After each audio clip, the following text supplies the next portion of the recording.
Good day, ladies and gents, wherever you may be around the world, and welcome to Splendid Isolation 109, which some people seem to think was a special number, but I mean, I don't totally hold with that, but there we go.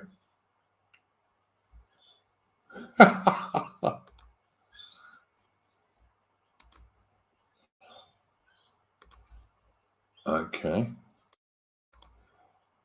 Sorry, guys, that was my usual fuck up of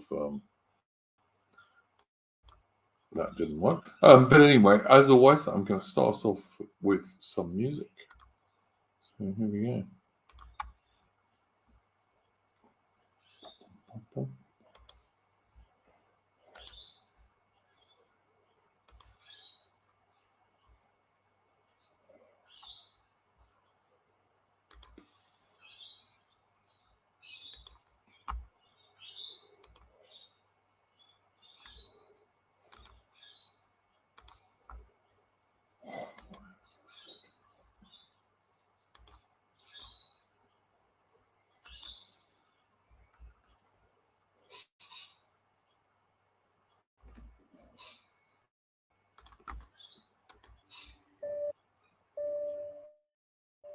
Take off the white man's burden, send forth the best ye breed. Go bind your sons to exile, to serve your captives need, to win heavy honest on flooded folk and wild. Your new gods, sullen peoples, have devil and have child.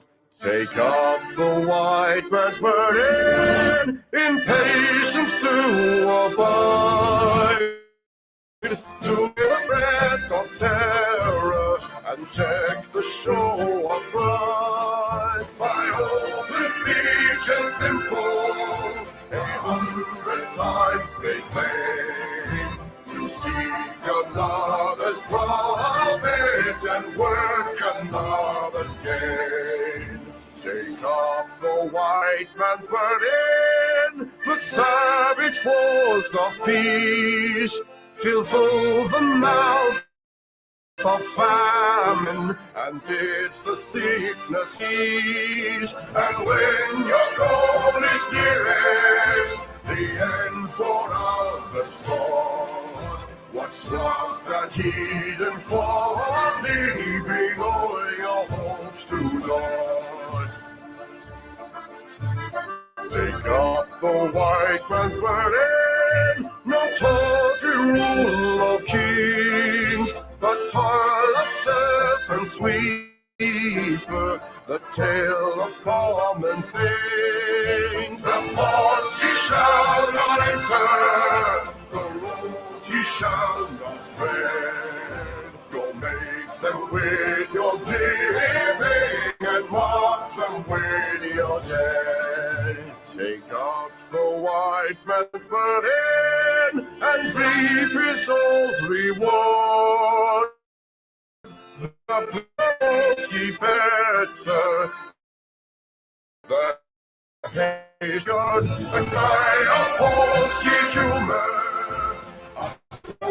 what's the light? Why brought ye us from Portugal of the Egyptian guise? Take up the white man's burden, ye dare not stoop to this, nor call to glory, to poke your weary.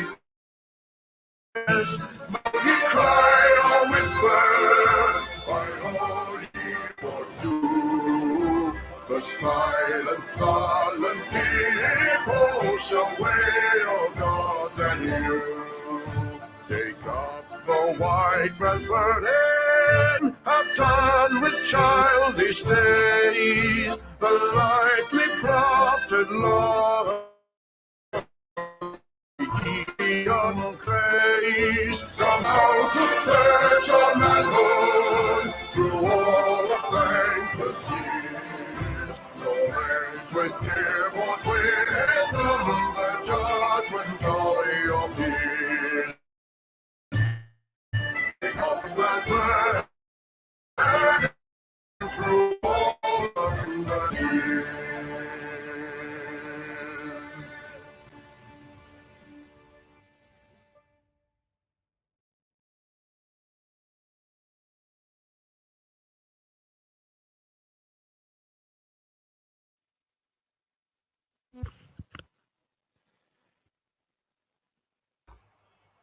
And of course, that was the excellent Chris Carl.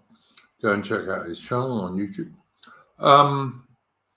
Yeah, I don't know what we're going to talk about this week. Ataman, how are you going? Yeah, good. You? I am so, I would say, on average. Split up with my woman this week. My choice, but I did. So, yeah, I'm so. Hey, so Ataman, did you have a first subject you wanted to bring up? I suppose maybe we should talk about. I mean, this was the article I posted in Discord broadly, but maybe we should talk about this Wes Russell, you could say fiasco. The talk the question he asked to an MP at a local meeting. Yep, I can't actually remember where it was, but yeah. I remember the post. It was quite good. Yeah, he basically sort of asked a pointed question, and he was basically saying, these people need to be deported, X, Y, Z. Well, he didn't quite say that, but it was along those lines basically. It was it was pretty good. I mean, it's kind of a funny thing because it both. I mean, I made this point, right? I can't remember if it was last week or the week before that, and I said that don't go getting involved in things like what happened at Knowsley, but on a sort of disorganized local level, things like what happened at Knowsley are pretty powerful. 100. And it's like you actually almost don't want these things to have sort of a top-down sort of planning behind them, because you want them to be unpredictable and disorganized to the point where the state can't really cut the head off in any specific way. Yeah, and it's just ordinary Anglo-Celtic people getting together and saying, we've had enough. Yeah. Meanwhile, let's say a more slightly organized group backstage does other work that's not focused around sort of public facing protests, because protests generally don't work, but they do work to scare the right people. Yeah, 100. And this Wesley Russell thing is kind of along these same lines. Like, in a lot of ways, it's like I think Richard said in the Discord that a man with a megaphone is a pretty powerful image, or something along those lines. And that's very true. It doesn't actually necessarily get you power, but it does a lot to speed up the decline of the old regime if it's done in the right sort of ways. Well, I'm hoping, because he suggested it earlier in the week, that Richard will join us this evening. But he's certainly got the link. So yeah, absolutely. Carry on, but I'm sorry. Yeah, I know he likes to get an early night, but it's a tough one to call. I mean, it was optically really good. I mean, I don't imagine, I could imagine a good sort of like small majority of the country hearing that question and actually thinking it's even if it's just like these old sort of boomer cons going, yeah, he's right, from their living rooms, after seeing it pop up on whatever feed they've got. And of course, the thing is, as well, is that the media's actually been quite weird about how they've covered it, because there's like endless articles from the Guardian and the Independent basically screaming about these people. But then like halfway through the article, they'll be like, oh, these people are irrelevant and we shouldn't give them the publicity and attention they crave. And it's like, yeah, okay, meanwhile you're writing articles about it. I saw there was a clip going around of where LBC talked about it. LBC had to come out and do like the bit of state containment, and they were and the woman who was on there, someone noted that the woman who went on there, who was from Hope Not Hate, right, this tiny irrelevant organization, yeah, irrelevant by any sort of worthwhile metric. You can go and look at their Twitter. They don't even scrape like half a dozen likes on a single tweet. Or I just think they're vile. Yeah, absolutely. That's my only opinion of. And the funny thing is, I mean, there was a few odd things about that, because it's like Hope Not Hate are like pretty extreme, right, compared to the average very extreme position. Yeah. And it's like, and then she's on there and she said, I'm sure at one point she said, maybe people should go and check out the clip because I could be wrong about this, but I'm sure at one point she said, oh, I understand that no one wants these people in the the hotels near to where they live. And then she's like, but this group is just using this position for their own ends. And it's like, yeah, that's politics. Like, I don't. It kind of pissed me off as well because I watched the GB News documentary on we'll call them the grooming gangs for YouTube purposes. But Well, you mean obviously the third world from the Indian subcontinent Muslim bits, yeah, child rape gangs. yes. I just Yes. weren't sure how many times we wanted to say that word on stream. Yeah, 'cause it might I'm come up never a lot. sure. Look, I hate it, mate, because it could get this channel absolutely yeeted off YouTube. But on the other hand, I guess we have to tell the truth, don't we? Yeah, I mean, well, this is the thing, isn't it? Like, I actually had some vile lefty a while back turn around and say to me, oh, what was it they said? She said, you, the far right, use the word grooming because they're downplaying what was happening to women. I'm like, no, we didn't come up with that term. Like that No, was, no. the media came up with that term to Child rape diminish. gangs to Yeah, everyone I know on the right. Everyone yeah, on the right I know says child rape gangs because that's what they are. yeah, and it's like, these people want to talk about like using something for their own political ends. Look at that. They will bring up. There's been this woman recently who's gone missing here in the UK. It's like a big news story. And there's been previous stories about like the taxi driver rapists and stuff like that. Was she a coal burner of some description? No, well, I don't think so. Anyway, I never really looked much into it. I think the police, like the general consensus seems to be that the police have kind of half-assed the investigation, and now they're trying to sort of cover their tracks by saying that by putting this news out there that actually she had like a drink problem, which is like potentially potentially unimportant. It could be important, but like people are unsure why they decided to go out and tell the public this. Well, I mean, obviously, if you drink, you deserve to be murdered. I mean, Well, we don't know what's happened to her yet. That's the thing. It's just a missing person story at the moment. But yeah, because they're kind of, and they've wasted a lot of time faffing about. But whatever. I'm not a police investigator. I don't know how this stuff works. Me neither. But obviously, like getting guys online for saying anything even slightly rude to a feminist is more important. Yeah.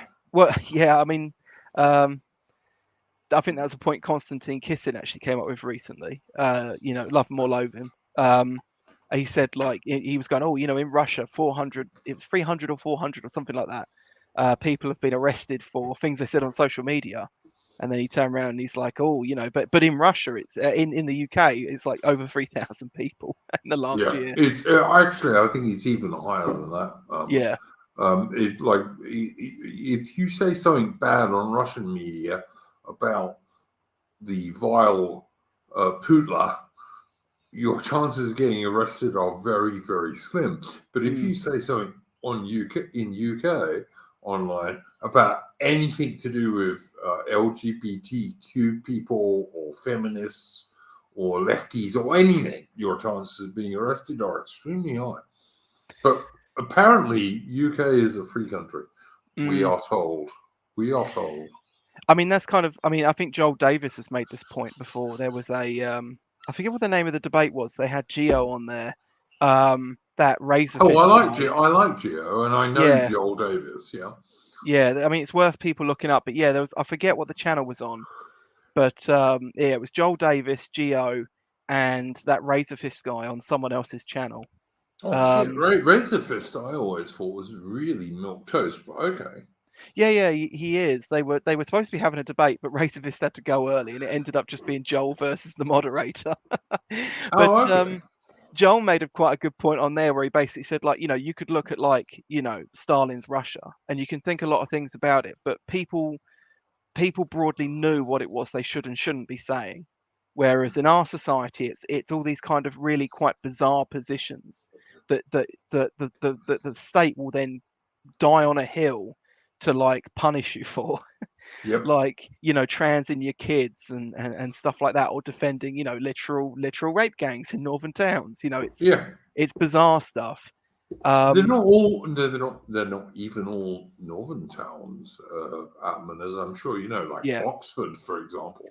Yeah, my own birth town of Canterbury had one. Yeah, they're like all over England and over a lot of the UK, and it's basically ignored, really. Yeah. Oh, well, yeah, and of course this was the point I was going to make, is that yeah, it's ignored purely for political reasons, whereas any other case, like Sarah Everard, any of these cases, they're all bad, but they're very much, they pick and choose their battles depending on which one they can use. So when they turn around and say, oh, this group or that group, outside of the regime are just using this or that case for, it's like, first off, that's obviously bollocks, because most of these organizations literally started on the immigration debate. So the fact that they're still going on the immigration debate shows that it's a bit more intrinsic to their framework, their moral foundations, than the hills that the regime just chooses to fight on. But also it's just projection from them. Again, they're just always projecting. They see these strategies so well because it's their own strategies. And they see it in everyone else. Constantly, constantly. I 100% agree. I need to mention, and you recently on your Bowden Bomber YouTube channel put up a new Bowden speech, which, like, when I say a new speech, obviously it's not, because the dude has been dead for years, sadly. But it was a speech that wasn't, I didn't think, public for quite a long time.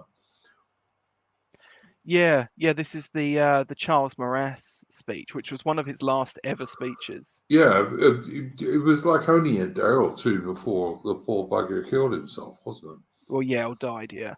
Or died, yeah, or died. Yeah, I'm going to try and get the link for it, and I'll put it up in chat. But yeah, please do.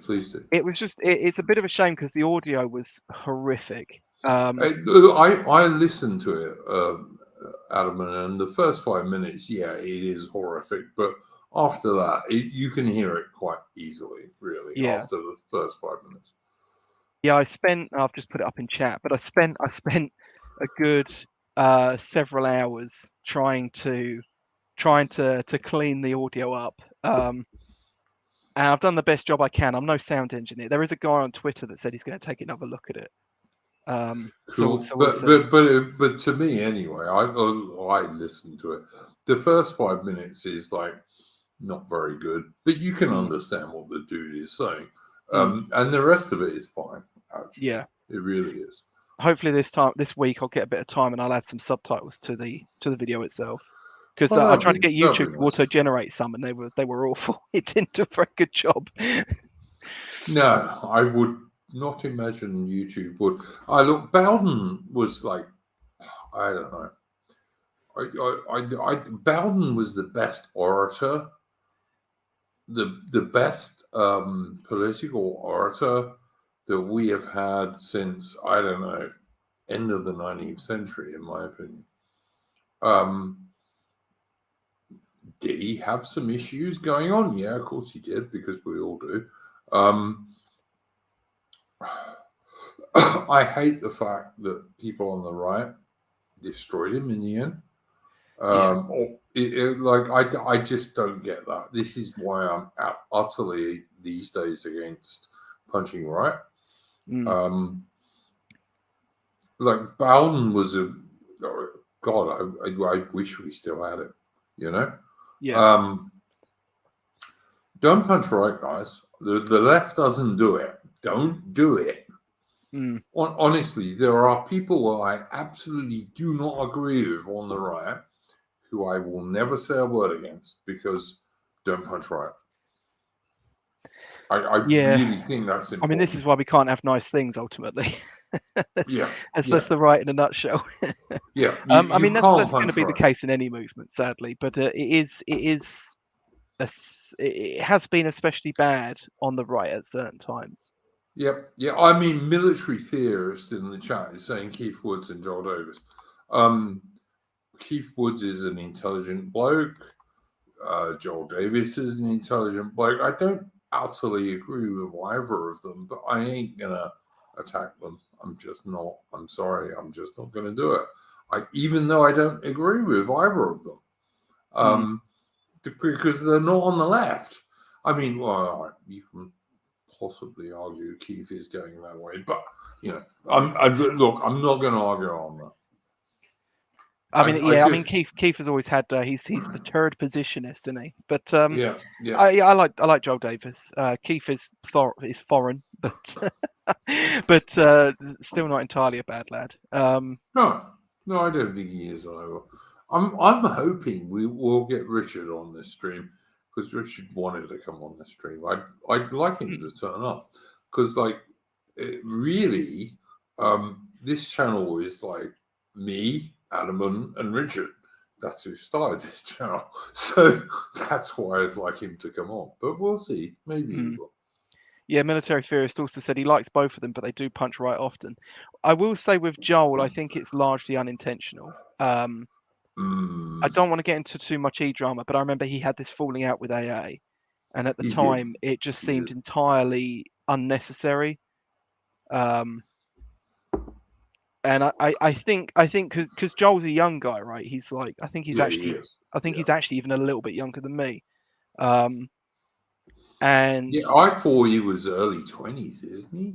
Yeah, he might be. Yeah, somewhere around there anyway. But and he has got those sorts of young sensibilities that I have too, and lots of others have, where we kind of treat everything with just a bit too much irony. And and it does rub some people up really the wrong way. And we'll make a criticism of something, and it just comes off as way more combative than it probably should do. Yeah, I don't disagree with that. I mean, look, I disagreed with the AA falling out with Don the Pleb. Don the Pleb's an excellent, good American dude. So I just. Yeah, let's not punch right, guys. Yeah, I mean, I think someone pointed out to me once. I think it was something that Ed Dutton said, actually, where they said that there's a lot of big egos on the right, and essentially, if you want to be king of the right, you've got to be a master at herding cats, essentially. Much truth. Yeah, much truth. Yeah, Mitch said in the chat as well, he said punching right is kind of unavoidable at times. Big tent movements need infighting to sort out differences, to get rid of maladaptive elements. Yeah, the thing with that is that that's 100% true, but I also think like the group that rises to the top and sort of dominates the space won't be one that's constantly reacting to other small groups within the larger tent. 100%, mate. I totally agree. And Mitch, by the way, you have the link to the stream. Come and join it. Then you can speak on it. But yeah, my deal is anyone on my Discord can join this stream. My Discord's tiny. It's like 50 people, maybe less, but like anyone can join it. Because that's the way I think things should go. But no, I don't like AA having trannies on his stream. I don't. I will be perfectly honest about that. I watched his last stream, which was a gay guy AA and a tranny.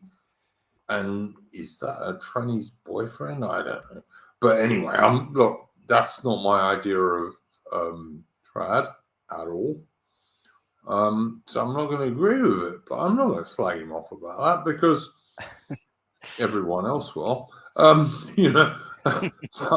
don't like it. I mean, don't think I like it because I don't.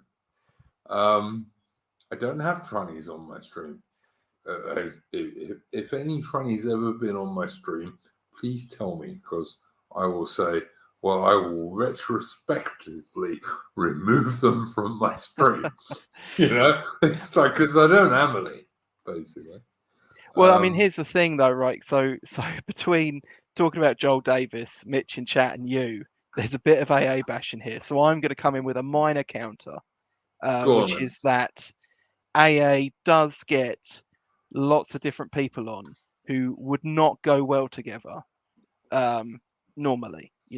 People who are in your position about the tranny question also appear on his streams from time to time.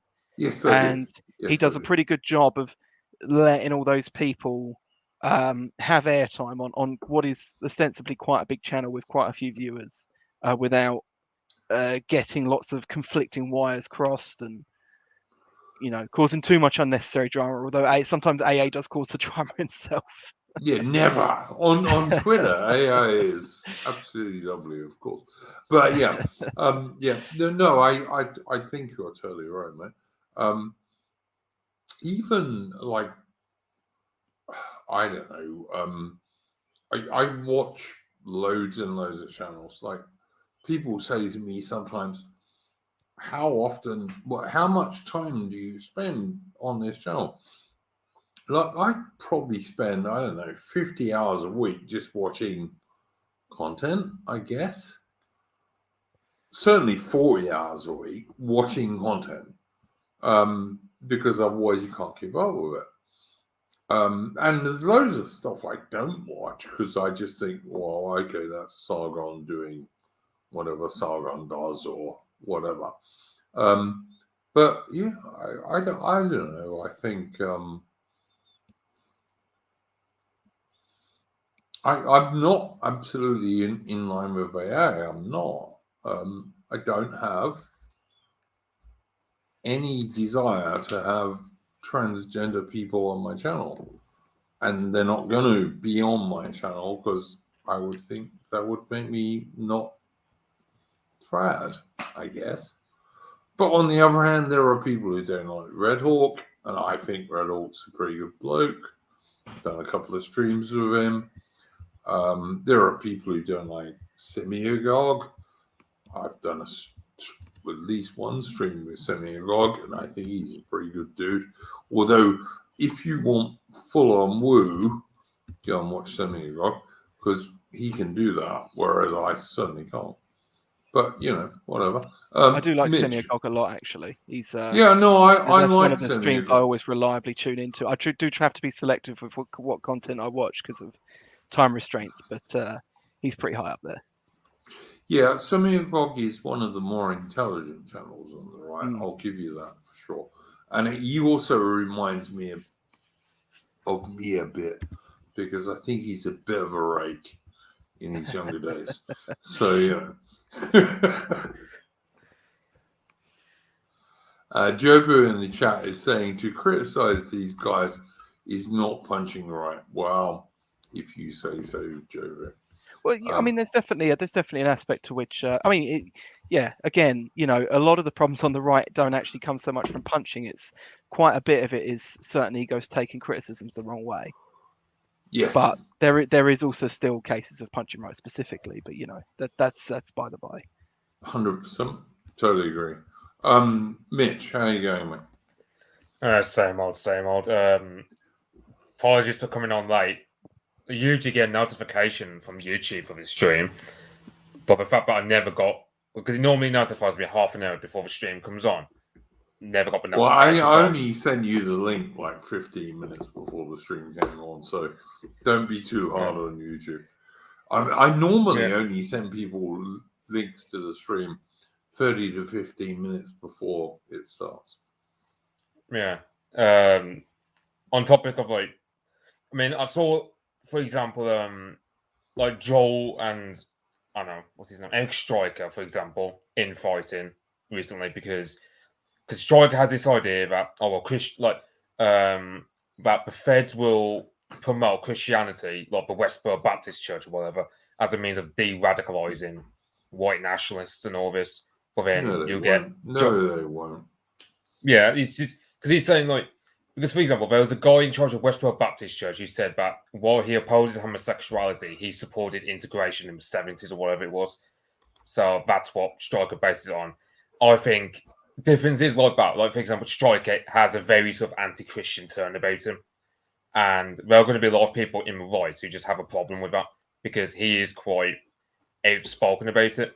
And there are going to be people in the right who are Catholic or Christian altogether who are just going to have a problem with that sooner or later. So I just think at some point in fighting is going to happen, whether you're just getting to kick the can down the road, the more you try to avoid it.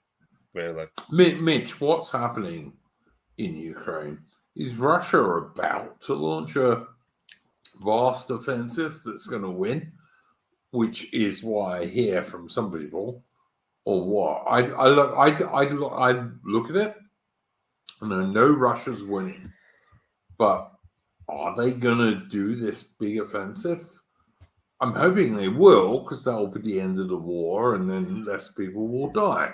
But what do you think?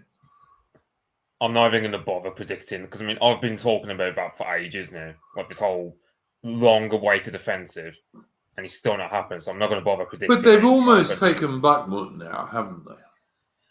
Yeah, but then you got Wagner who are complaining about the MLD cooking them by not. But then I'm hearing mixed reports of, on one hand, Wagner saying they're not being given artillery shells by the MLD, because that's one problem that's going to end up surfacing is the MLD in Russia having a rivalry against Prigozhin, because they both have different. They both have different ideas of how to fight the war.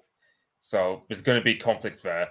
That conflict seems to have flared up with the MLD logistics generally not allowing Wagner access to the stockpiles for artillery and whatnot. Now, I can't even confirm it because I'm hearing also there are people in the Russian army saying, "Oh well, this is just complete bollocks." Like this, the Wagner lot are still getting their regular shipments from the MLD in terms of artillery. So I don't even know what's going on there. The only other thing that's going on is the complete crap show that's been going on in this place called Udlidar, where the Russians just did a massive charge on the town across flat field. To be fair, that's not going to work very well. Yeah, because for one, the Ukrainians have heavily mined the area.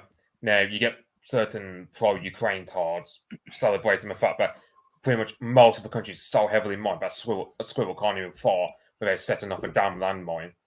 So there's that.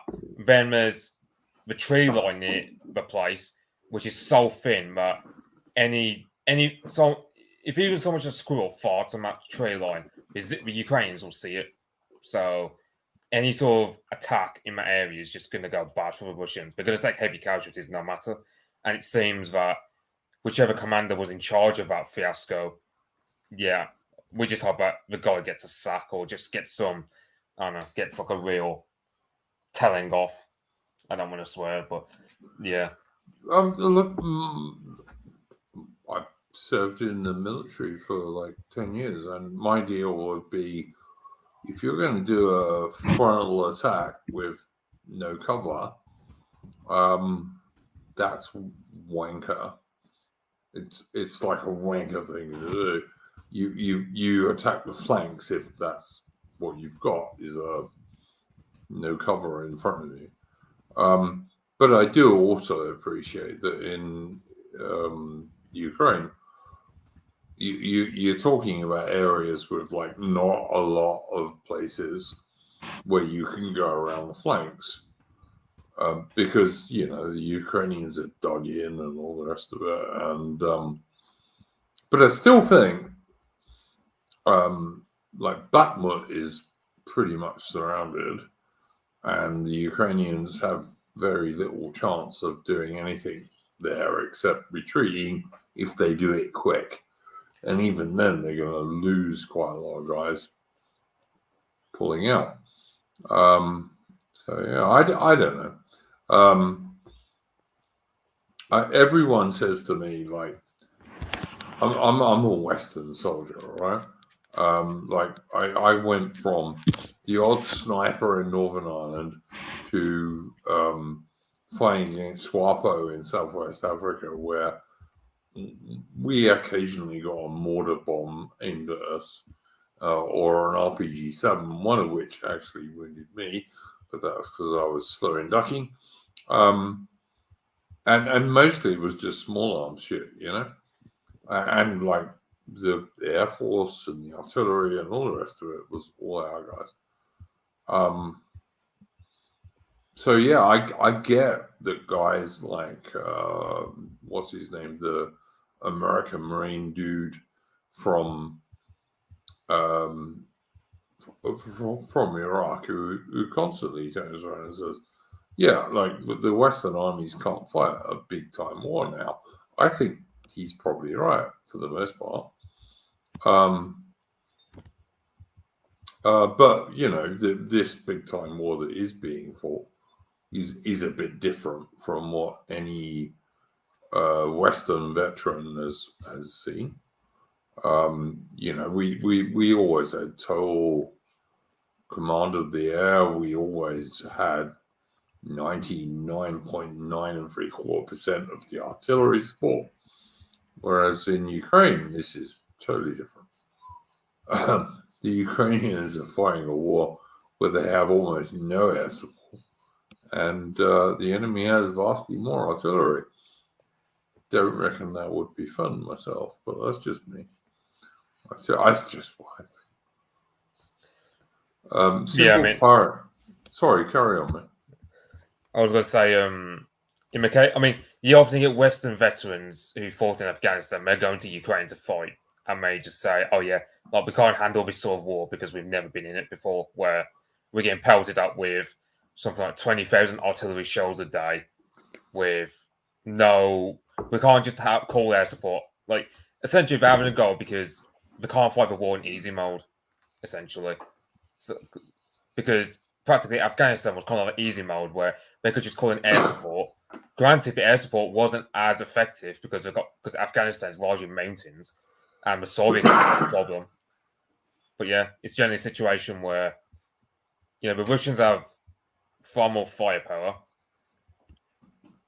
and it's like you look at the Franco-Prussian War, for example, where it's something like the French suffered 3 times the casualties the Germans got because the Germans had far more artillery, and like 7/10 of the casualties the French had because of artillery, while better artillery is more accurate, but yeah, better artillery. Whereas the French, they generally had the better rifles, but they did. But the rifle fire doesn't take as many men out as an artillery shell.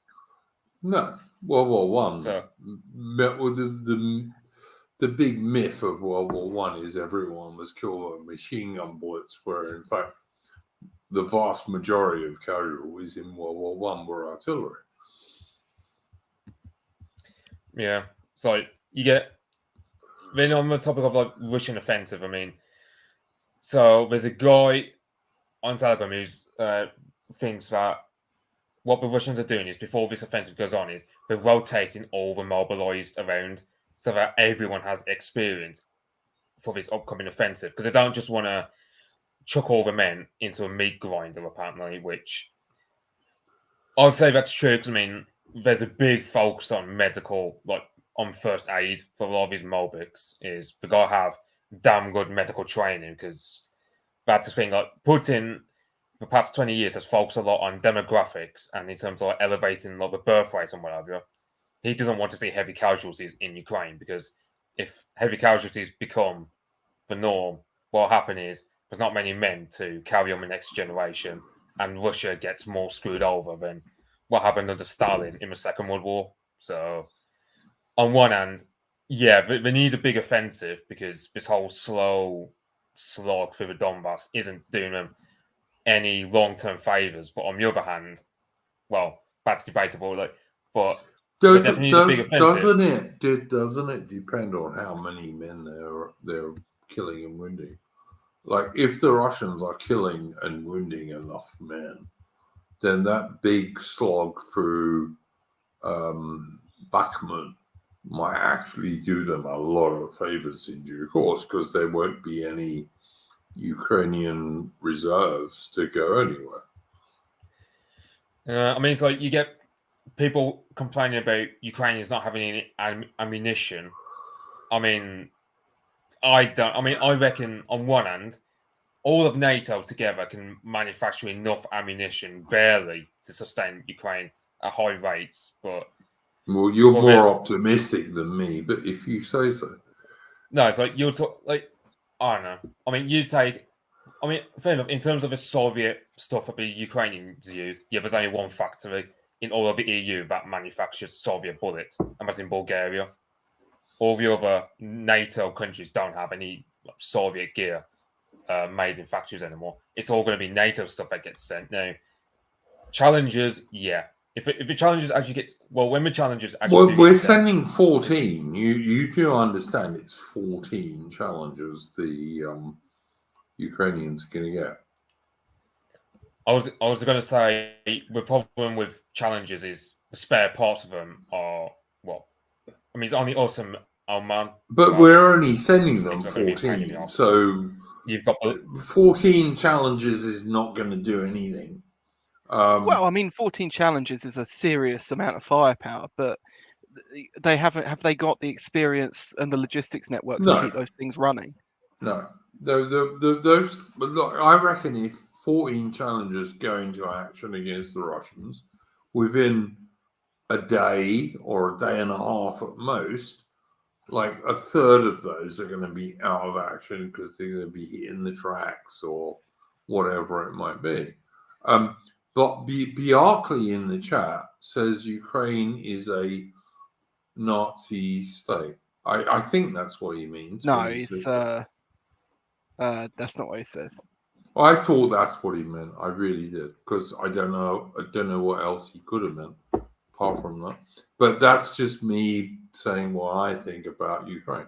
But I'm not saying that's good or bad about Ukraine. That's just what I think about Ukraine. But 14 Challenger tanks is not going to change anything. And the Germans, as far as I understand, have said they're going to send them half a battalion of what are they called? Leopard 2s. Leopard 2s. They're going to send them half a battalion of Leopard 2s, which is about 25 tanks. Well, here's one for you then, Duke. Leopard or Challenger 2? Oh, well, I mean, with a British crew, I'd say Challenger 2 every time, even though Challenger 2 has a problem because the penetrator you can put on a 120mm rifled gun is smaller than the penetrator you can put on a 120mm smoothbore gun, which is why Challenger 3 is going to have a 120mm smoothbore gun. All of you guys will be getting really bored with this at the moment. But I did hear about this thing where they were changing over, but isn't it because no one else makes rifled tank rounds anymore? It's not even that. Want to depend on purely our own stock. No, it's not even that. Right. Okay. If you've got a 120mm rifled round, there is a limit to the size. This is sexual. It's going to sound sexual, but it's not. There is a limit to the size of the penetrator, which is the main thing on a tank round, which is important. All right? You just keep mentioning tank rounds just intermittently through this, so we know there is a limit to the size. This is the God's honest truth, guys. I'm not lying. All right? I do actually know about this shit. There is a limit to the size of the penetrator you can put on your 120mm rifled tank round. If you have a 120mm smoothbore gun, so instead of your gun having rifling grooves in it, it's smoothbore. You can put twice the penetrator on that round. And strange to say, having twice the penetrator on your round means you can go through a lot more enemy armor. That's why Challenger 3 is going to have a 120mm smoothbore gun and not a rifle gun. On the other hand, if you were to ask me which tanks would do best with their own crews, if the Challenger 2s had British crews, I'd back them against any other tank crews in the world because British crews are damn good. So 14 Challenger 2s versus 25 Leopards. I mean, I don't know much about this stuff. I'd probably still. Yeah, say I'd go with the Challenger 2s in that instance. 14 Challenger 2s versus 25 Leopards.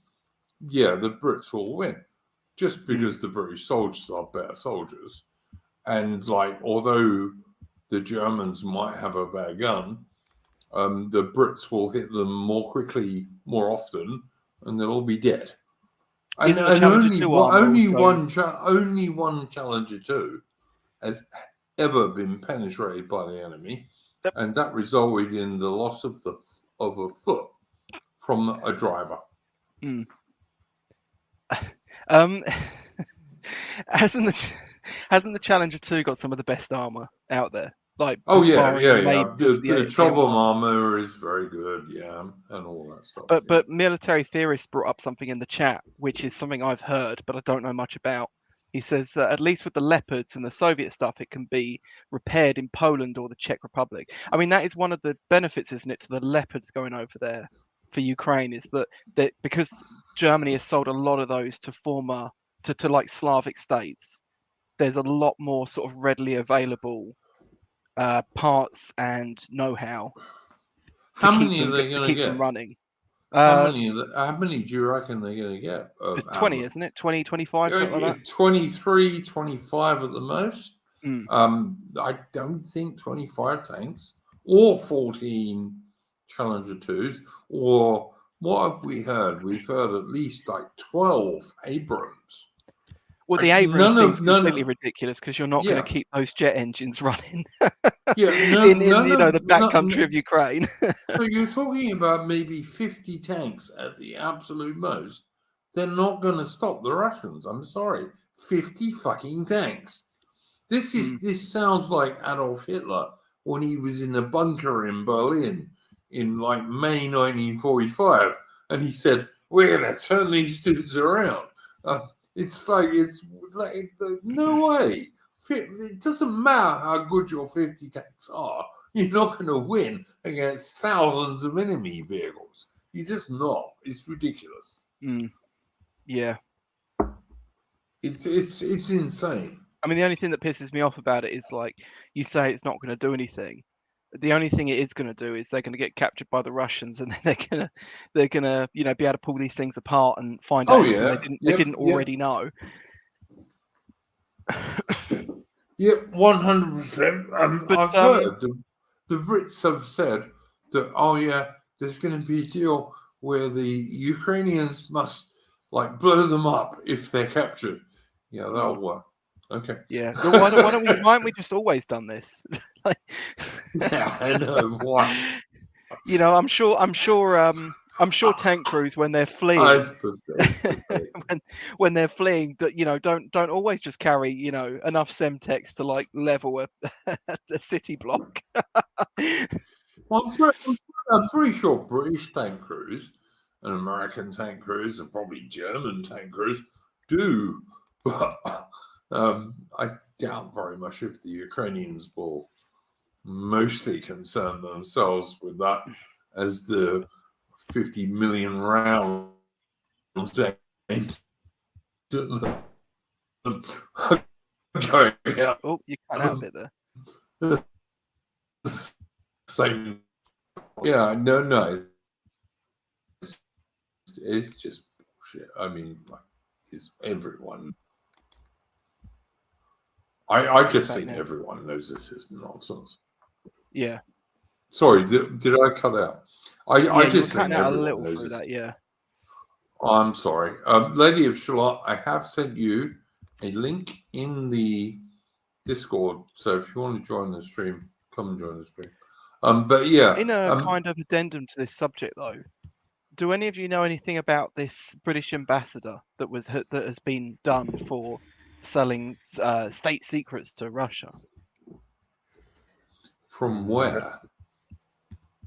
I don't know what embassy he was stationed at, but this was a news story that came up during the week.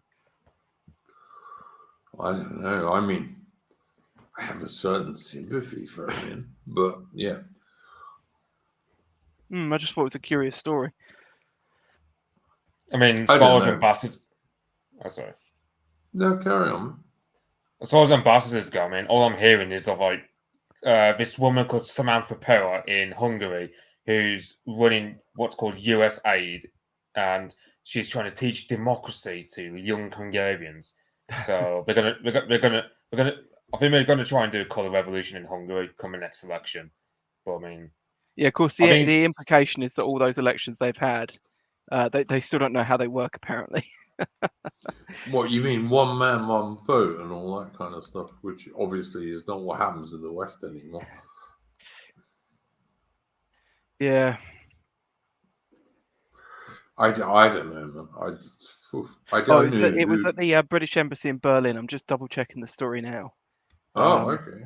A man named David Smith, 58, tried to damage Britain's interest by passing on details of the embassy and its staff for cash payments, a judge found after the spy pleaded guilty. Wow. He's been jailed for 13 years and 2 months. Lucky him. I mean, look, obviously everyone who supports Rishi Sunak, who is a Indian billionaire, Indian banker, is obviously totally 100% a British patriot. That's all I would say about that. Well, I mean, I'm still kind of against this guy doing what he did, but I'm not. I'm not. Right, but look at it from this perspective, though. If it was like a guy who you actually liked in charge of the country, and the country was actually going in a direction you actually approved of, do you think 13 years was actually probably too low? I mean, it is treason after all. How can you be treasonous against someone who hates you? Sure, but I specifically was setting up a hypothetical wherein that's not the case. Yeah, no, I get what you're saying. But Rishi Sunak is not a British Prime Minister. Okay, but I'm not talking about Rishi Sunak, though. I'm saying, like, should treason be punished heavily or not? If it was real treason, yes, I totally agree with you. But Rishi Sunak's not British. Before him, we had Liz Truss. Also okay, not really. but I'm specifically not talking before about them. Liz I'm Truss, not talking about them either. All right. I have a problem with it. I really do. I would not think myself. Like, I'm probably the most patriotic Brit you have ever met in your entire life. But I would absolutely do stuff against Rishi Sunak, who is an Indian banker and not British. In Minecraft, Legoland World of Adventures, in Minecraft and Legoland, and I mean, I wouldn't really. In Roblox. No, because Rishi Sunak, I absolutely think Rishi Sunak is the most patriotic British guy ever. He's just like my grandfather who fought in the Northwest frontier of India and killed fucking Indians. But yeah, absolutely. And what was the punishment for treason back then? Well, then it was death, and then I would have agreed with it, but it ain't anymore. I mean, right? But you're fine with? So you do think that, like, let's say, because I would say that from the British state's perspective, 13 years is too low. If they genuinely believe it's treason, 13 years is too low. No, I'm sorry, I don't. It's ridiculous. The idea of the modern British state headed by Rishi Sunak having any sort of thing about traitorism is ridiculous. Yeah, but they do though, I know they do, but it's ridiculous. Sure, but I just think 13 years is too short. For what? For treason. Against who? Against them, against the regime, whoever. Right, could be against Iran, right? If Iran done someone for treason tomorrow and they only gave the guy 2 years, you'd probably think, what the fuck's going on over there? Oh, all right. What I'm trying to say here, I think, Ataman, is like Rishi Sunak should get 20 years for sure, because that he's treason against the British people. Yeah, but 'Cause we don't have Rishi the power to do him for treason, though. That's the difference. All right. So then I'm not going to fall into line with the idea that Rishi Sunak and his regime, which is not Britain, his regime can do anything in terms of treason because Rishi Sunak ain't British. And nothing his government does is British. Right. But it is. Because they are. But it ain't.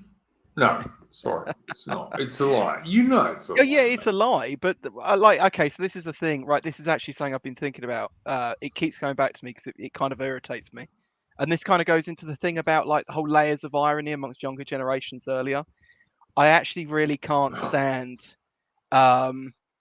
I really can't stand this thing where sort of certain people from certain generations will say like these are the facts or this is a lie or this is truth. Like we kind of live in a post-truth age. We see now that all this stuff is pointless without the power behind it. Yeah, and it's like we can sit here and we can say on this little stream and say, we don't recognise Rishi Sunak as British, but the state does, and the state is what enforces that truth. But you don't believe that, I presume.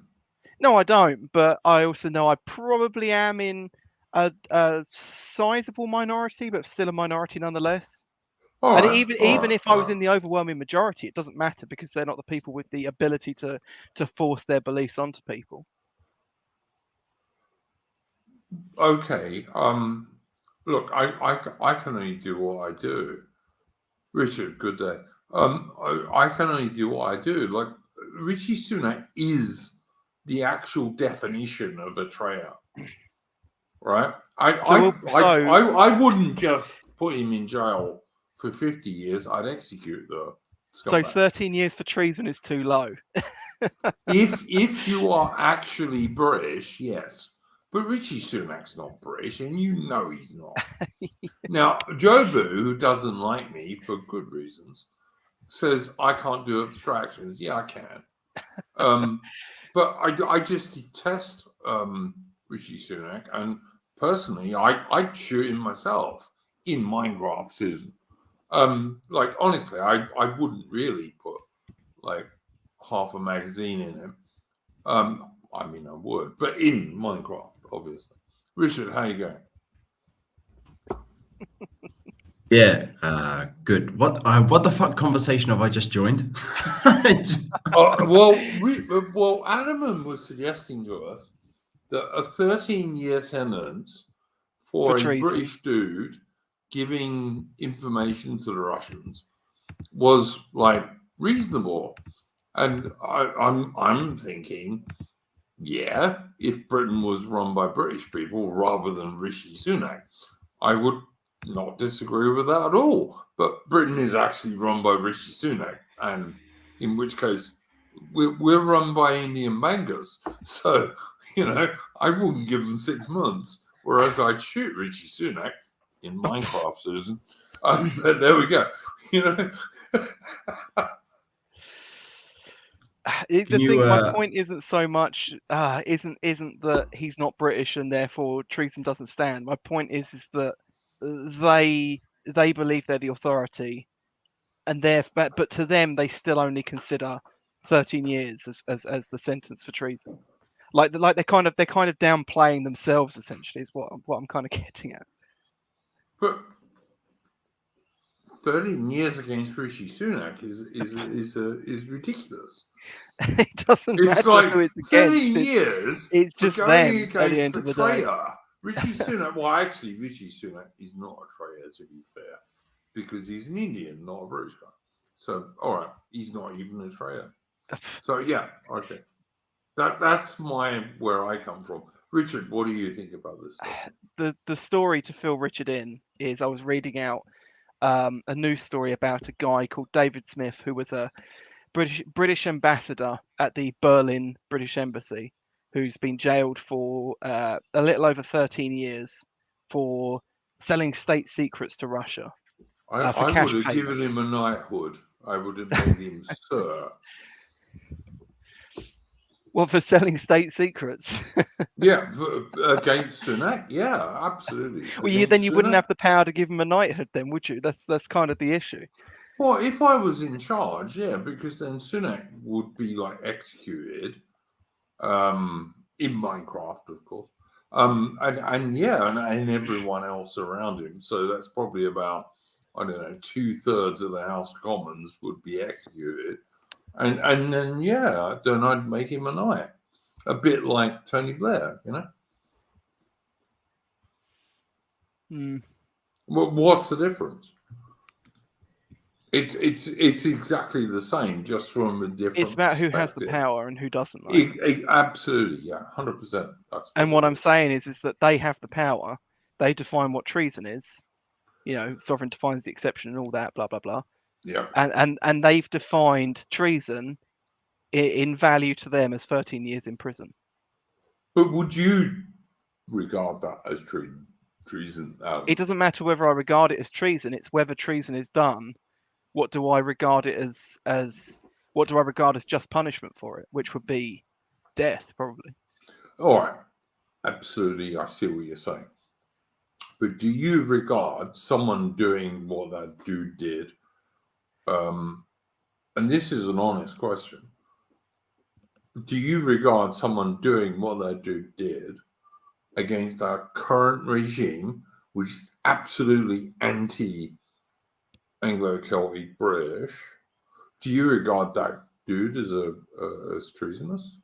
Because I don't. Because the thing is, in this instance, he was specifically selling details about the staff and layout of that British embassy, which could have put like regular British people, you know, working in that embassy. Yeah. Yeah. Sorry, don't get. Well, I mean, what else? I mean, if he'd been doing that about the British aircraft carriers, I could have seen your point. Or a British submarine or a frigate or something like that. Yeah, absolutely. That British embassy now, all the people working in that embassy will be shit anyway. So I don't care. They'll all be shit. They'll all be. I bet they're all Anglo. Globo homo. They'll all be Globo homo. Yeah, I bet they're all Anglos though. Well, maybe, but I don't care. Sorry. Rod Hull says I've gone rogue now, mate. I've always been like that. Sorry, always. Well, so here's the thing though. What about those RAF people going to China? I was very dubious about that, mate. Dubious in what way? Well, I'm dubious first of all about anyone. Story.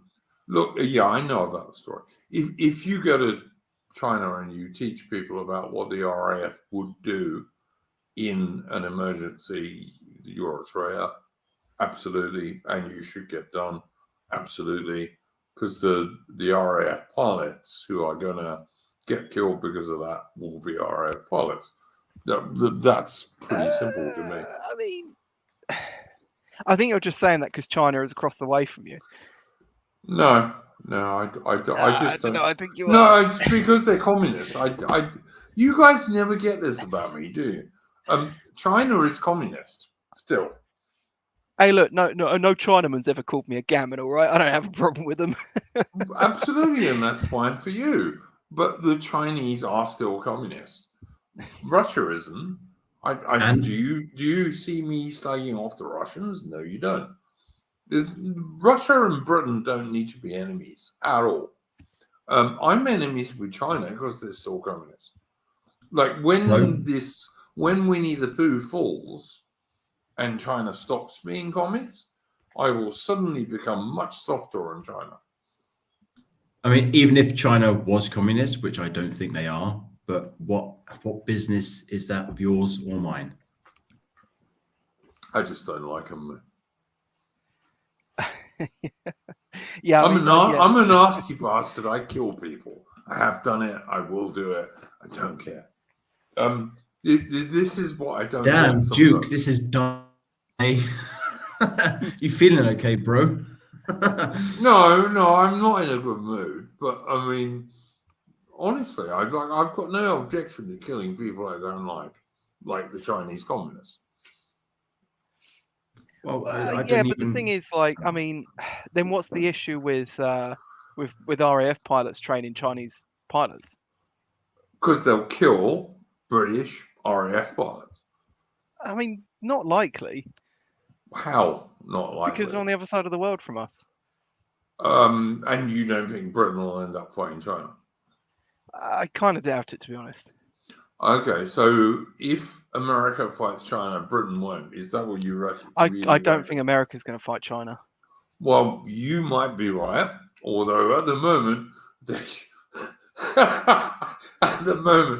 creating balloon aces all over the place. But yeah, all right, you're probably right. You're probably right. But yeah, no, look, if China kicks off over Taiwan, I'm not very fond of Taiwan, I got to say. All right, there's a load of things in Taiwan which I think are really nasty.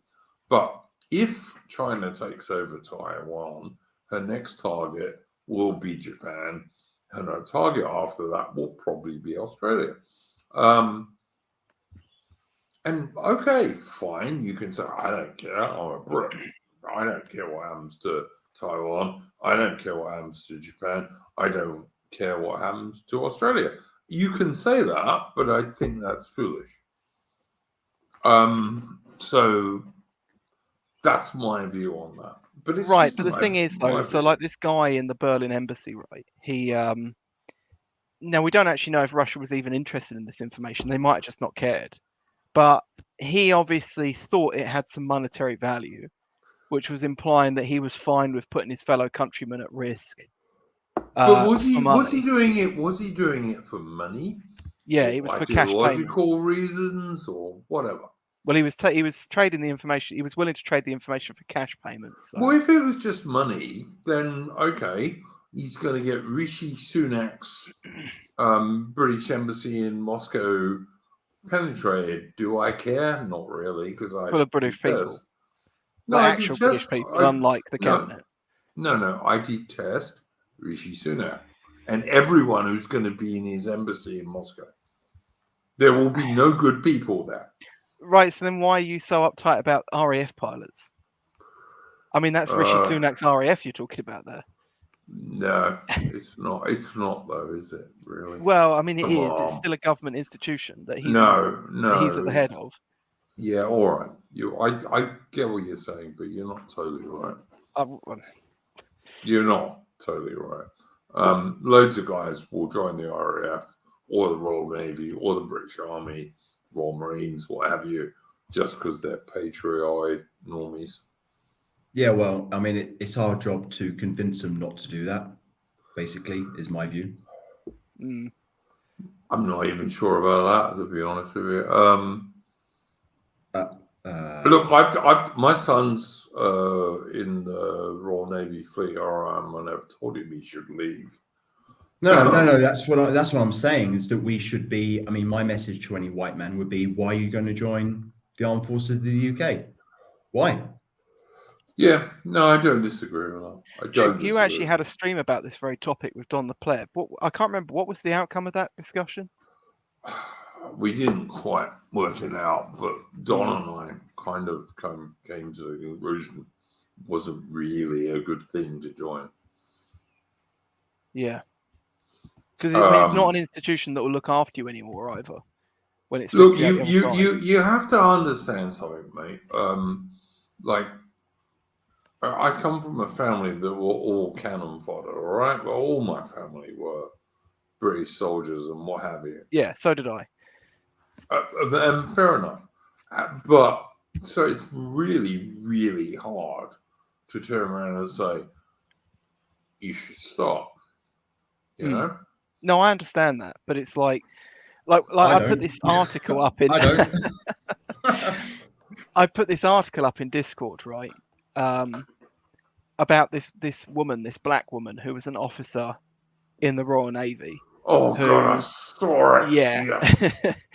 Yes. Just to give a bit of background to anyone in chat. So she was, along with, I think they said it was 4 other women. So I bet it was all the officers, all the female officers on the ship were just dining in the captain's cabin. She wasn't an officer. She was not an officer. Oh, so they literally just had all the women on the ship that they could find. She was a non-commissioned officer. Right. Okay. So they basically got all the women they could find on the ship to dine in the captain's cabin, which probably happens on there, I imagine, quite frequently.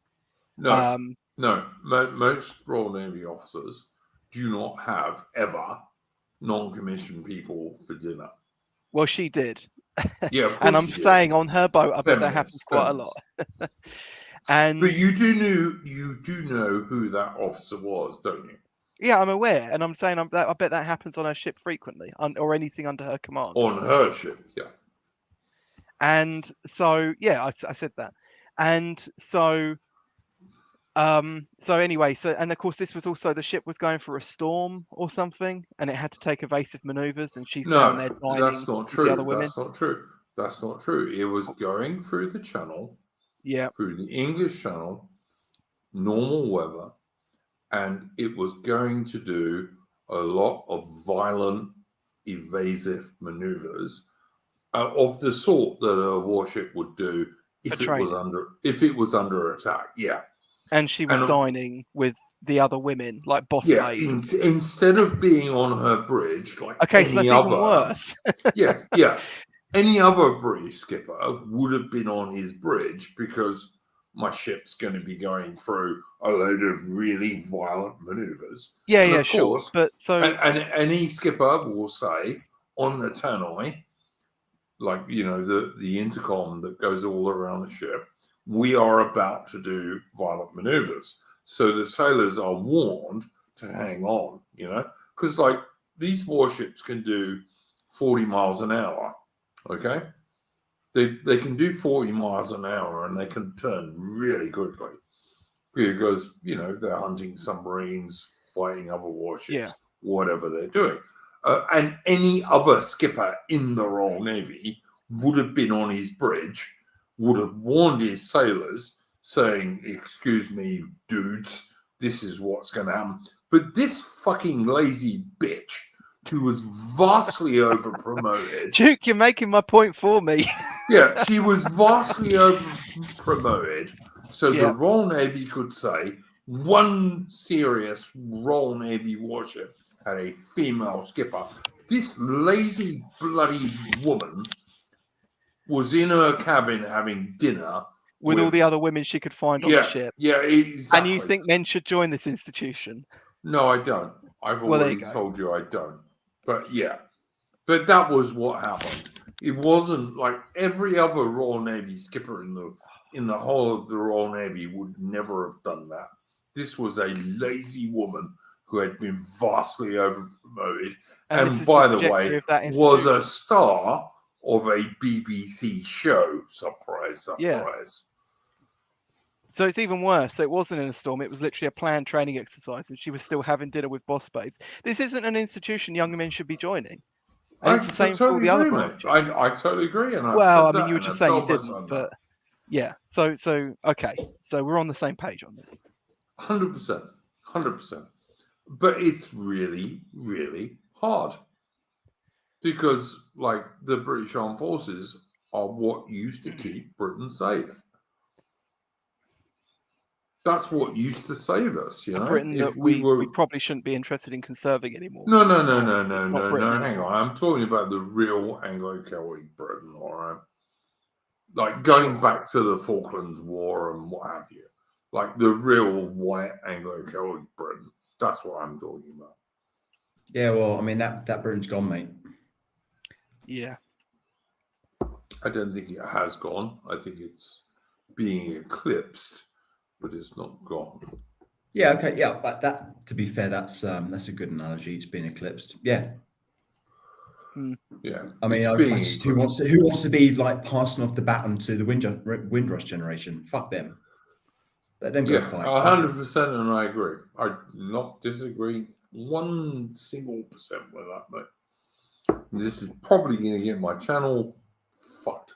But yeah, absolutely. I mean, like here's the thing, right? You pointed out to me to read some of the comments that were underneath that Daily Mail article, and I think the top one, which was the one you pointed out to me, specifically said like, because she was suing the Royal Navy for like $500,000, and one of the top comments was some guy who said that he'd been injured so bad, wounded so bad, he still had a limp to this day, and he never sued. Yep, 100. And of course, the thing is, he was like the old client class of the country, who still thought that he had some sort of loyalty to these institutions that were watching his back, and that had long since ended.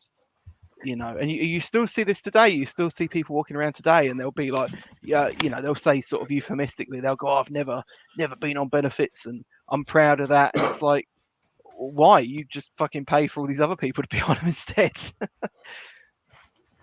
Yeah, and I also I claim to do that as well, because I pay a lot in taxes. But the guys who say that, Armin, are good guys. Yeah, they're good guys, but they need to be better informed. They're a bunch of mugs. That's what I think. Richard, stop it, please. Ataman is right. They are actually good guys. If we were all like that, Yeah, they're too good. That's the problem, mate. You need to start being. A bit more all selfish. right. Fair enough. Yeah, if you just say that, I'll accept it. If you say that, Being mugged off, mate. Being mugged off as a bunch of. Totally agree. Totally agree. I got no problem with what you're saying there, Richard. Yeah, they are. They're being mugged off.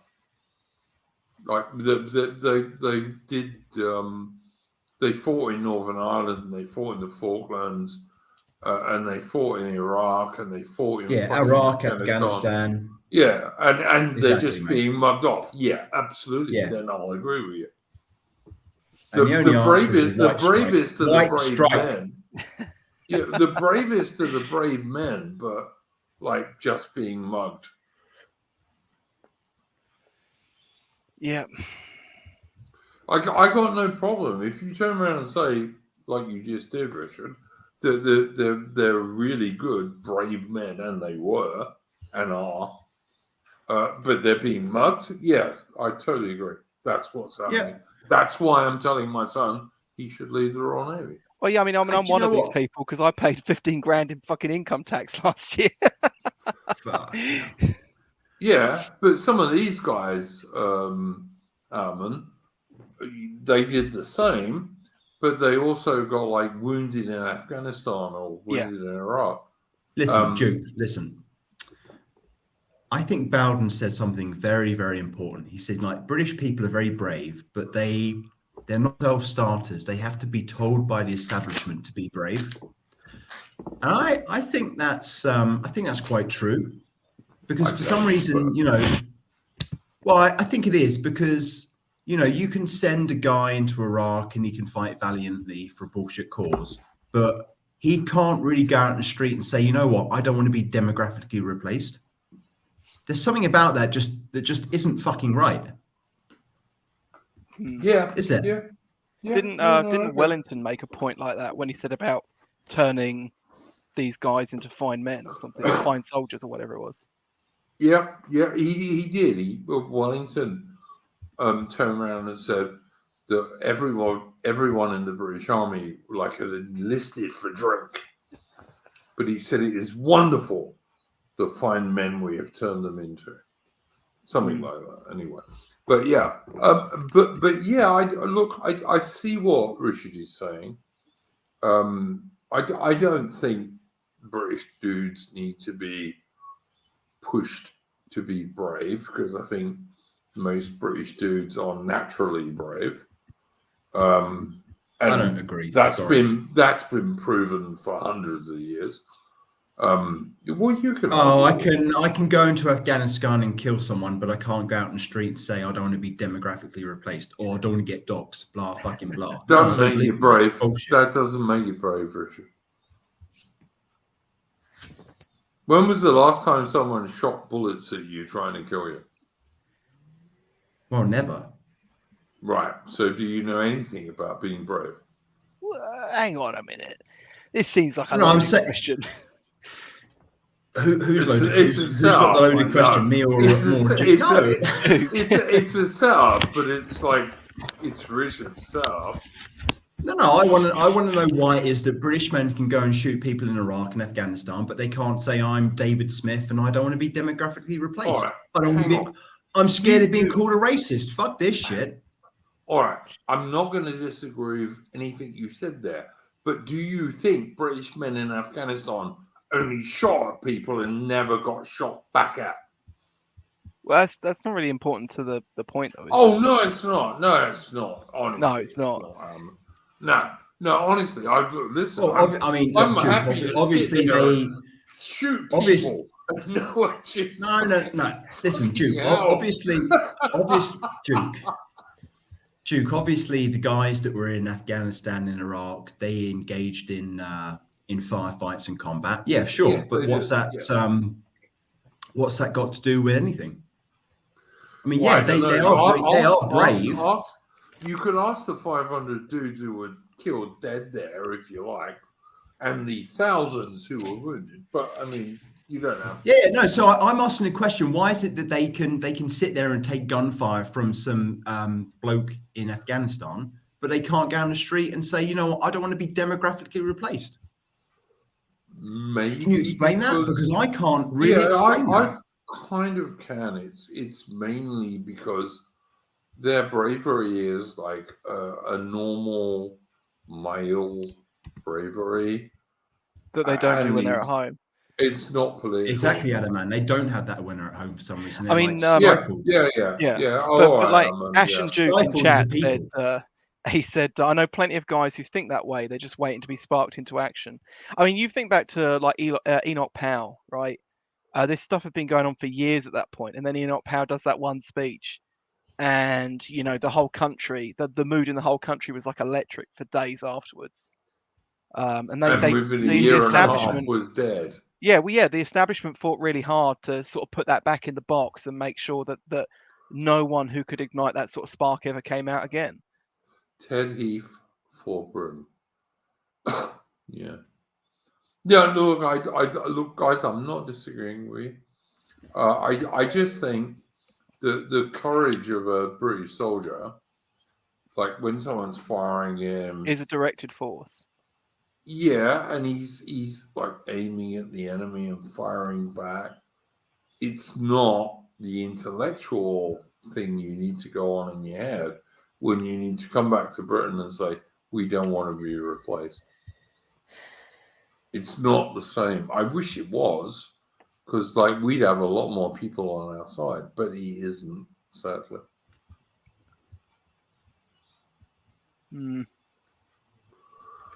Jobu is just causing trouble as he always does. So Jobu's right. No, I don't hate Jobu. I don't hate that, Duke. No, I don't. I don't hate him, mate. Trust me, I don't. But you banned him from our server. I mean, you must not. I banned him from our Discord. Yes, I did, because he was going to get loads of people to lose and leave. Sorry. This is a leadership thing, guys. Sometimes you have to get rid of people to keep other people. And maybe I made a mistake, but I didn't think I did. Jobu knows how to bang some heads, and I kind of like it. I don't hate Jobu at all. I'd let Jobu come back into my Discord again if he stopped slagging other people off, but he won't, so I won't. But so I actually think we've kind of come full circle in this discussion. To back to Richard's point on what Bowden said, and Bowden is I think right about that. I think Bowden is right to an extent, but like I said, physical courage and moral courage are two slightly different things. How do you explain the Irish? Because what's going on over there at the minute is, I'm impressed. All right, this is going to be a long answer, but go on. I'm kind of impressed. I mean, it is happening in England. Well, not just England, but the UK. I mean, there is suddenly like Knowsley and what PA's been doing. But what's happening in Ireland is like a much more full-throated response. It's great to see. But why is it that, they can go out in the street and they don't have an army. They don't get sent off to foreign countries to fight these bullshit wars for other people. Jeez. This is Splendid Isolation 109. That's for Richard, by the way. Carry on. Let's make it 110 next week. If we I survive, have no idea what you are talking about. No, absolutely not, Richard. Carry on. I mean, but, yeah, I'm always very restrained on your streams. Richard, you're always a brilliant. As you keep telling me, You're YouTube is always not a free welcome speech on my platform. streams, mate. Look, do you know what? This channel is me, Ataman, and you, Richard. So, really, that's cheers, mate. I mean, I barely come on, but thanks. But it's the truth.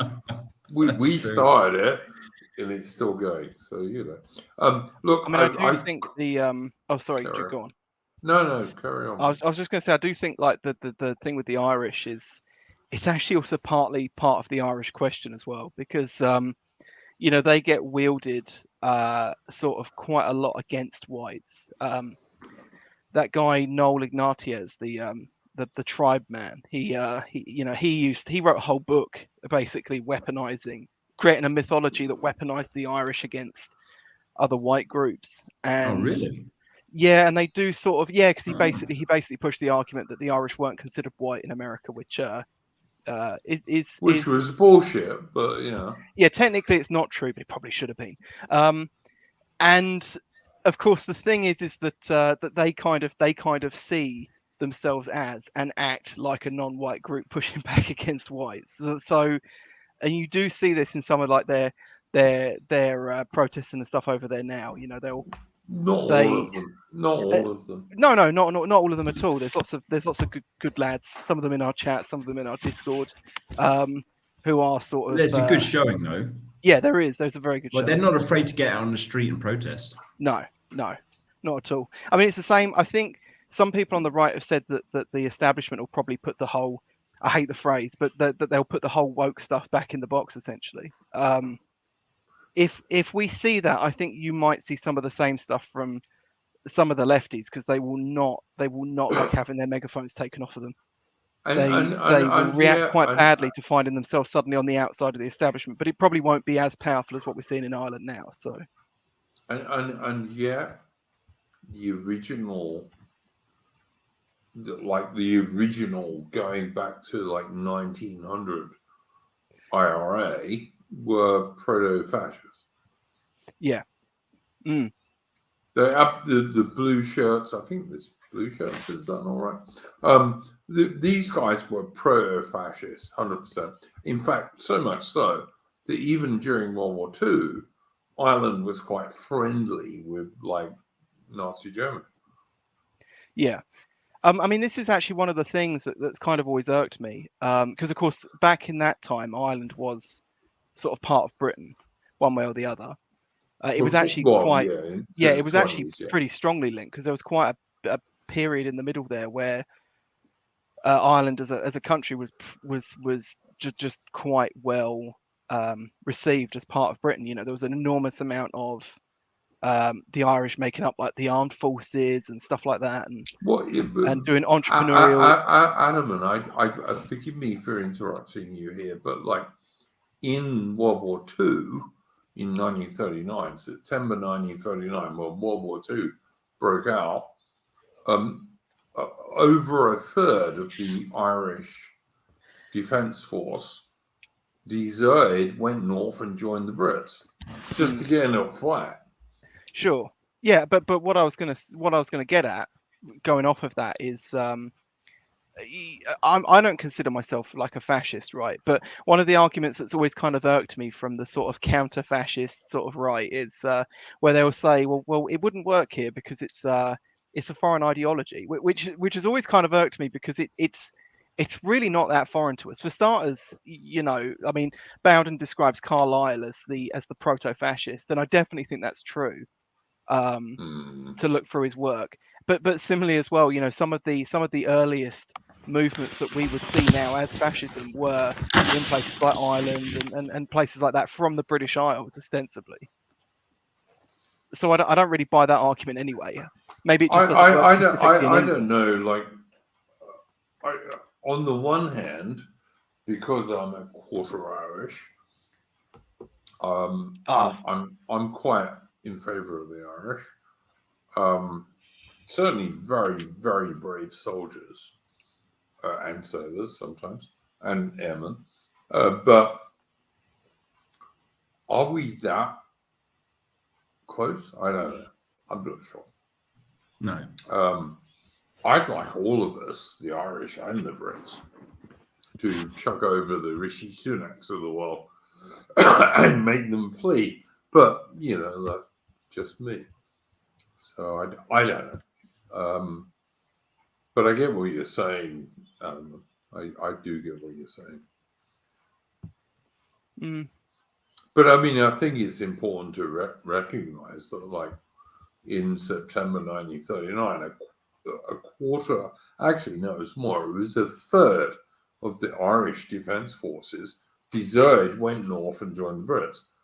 Not necessarily because they loved the Brits, but because they wanted to get into a fight. Yeah. So, I'm actually not quite sure that's the argument that you think it is. Carry on, Richard. Yeah. I'd like to know what you would think my argument is. No. Well, just what does it say about those?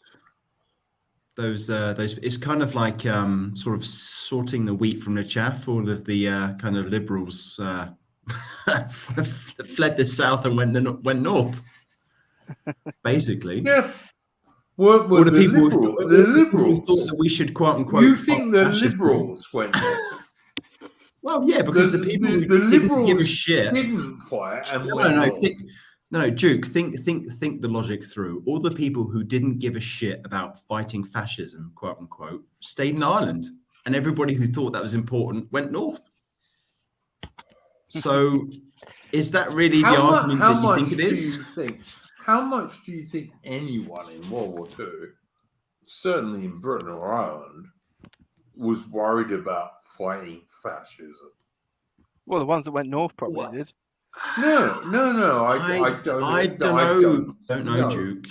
I don't think that's true for a second, mate. I actually don't know the answer to that. What sort of percentage of those people would have been ideologically motivated to quote unquote fight fascism? Hardly any. Don't know. Hardly any. I'm sorry, mate. Hardly I don't any. No. Do you think that your grandfather or my grandfather or Ataman's? Well, I know for a fact that one of my grandfathers, as a sort of like card-holding Labour person, yes, he probably would have been quote unquote against fascism. Yeah, for sure. The vast majority of them wouldn't have been, mate. They were mostly, like my grandfather certainly was like a white nationalist pro-British dude who'd fought on the Northwest Front of India. He didn't give a shit about fascism or Jewish people or anything about that nature. He was just fighting for Britain. Yeah, it's interesting because I always think back to something that Joel Davis said, what I found really very interesting. He said, as soon as the plebs in England got the chance to vote, they kicked the Liberals out, which is true. It's like the Liberal Party just like disappeared. So, I mean, there is a strong element of truth to that. Where it's like you give the normal people the vote and they're like, this liberalism stuff is fucking gay. Give me something, give me a bit of like sort of like old Labour socialism and yeah. Well, all right. Well, I'm not going to agree with Joel Davis because no, of course I generally don't.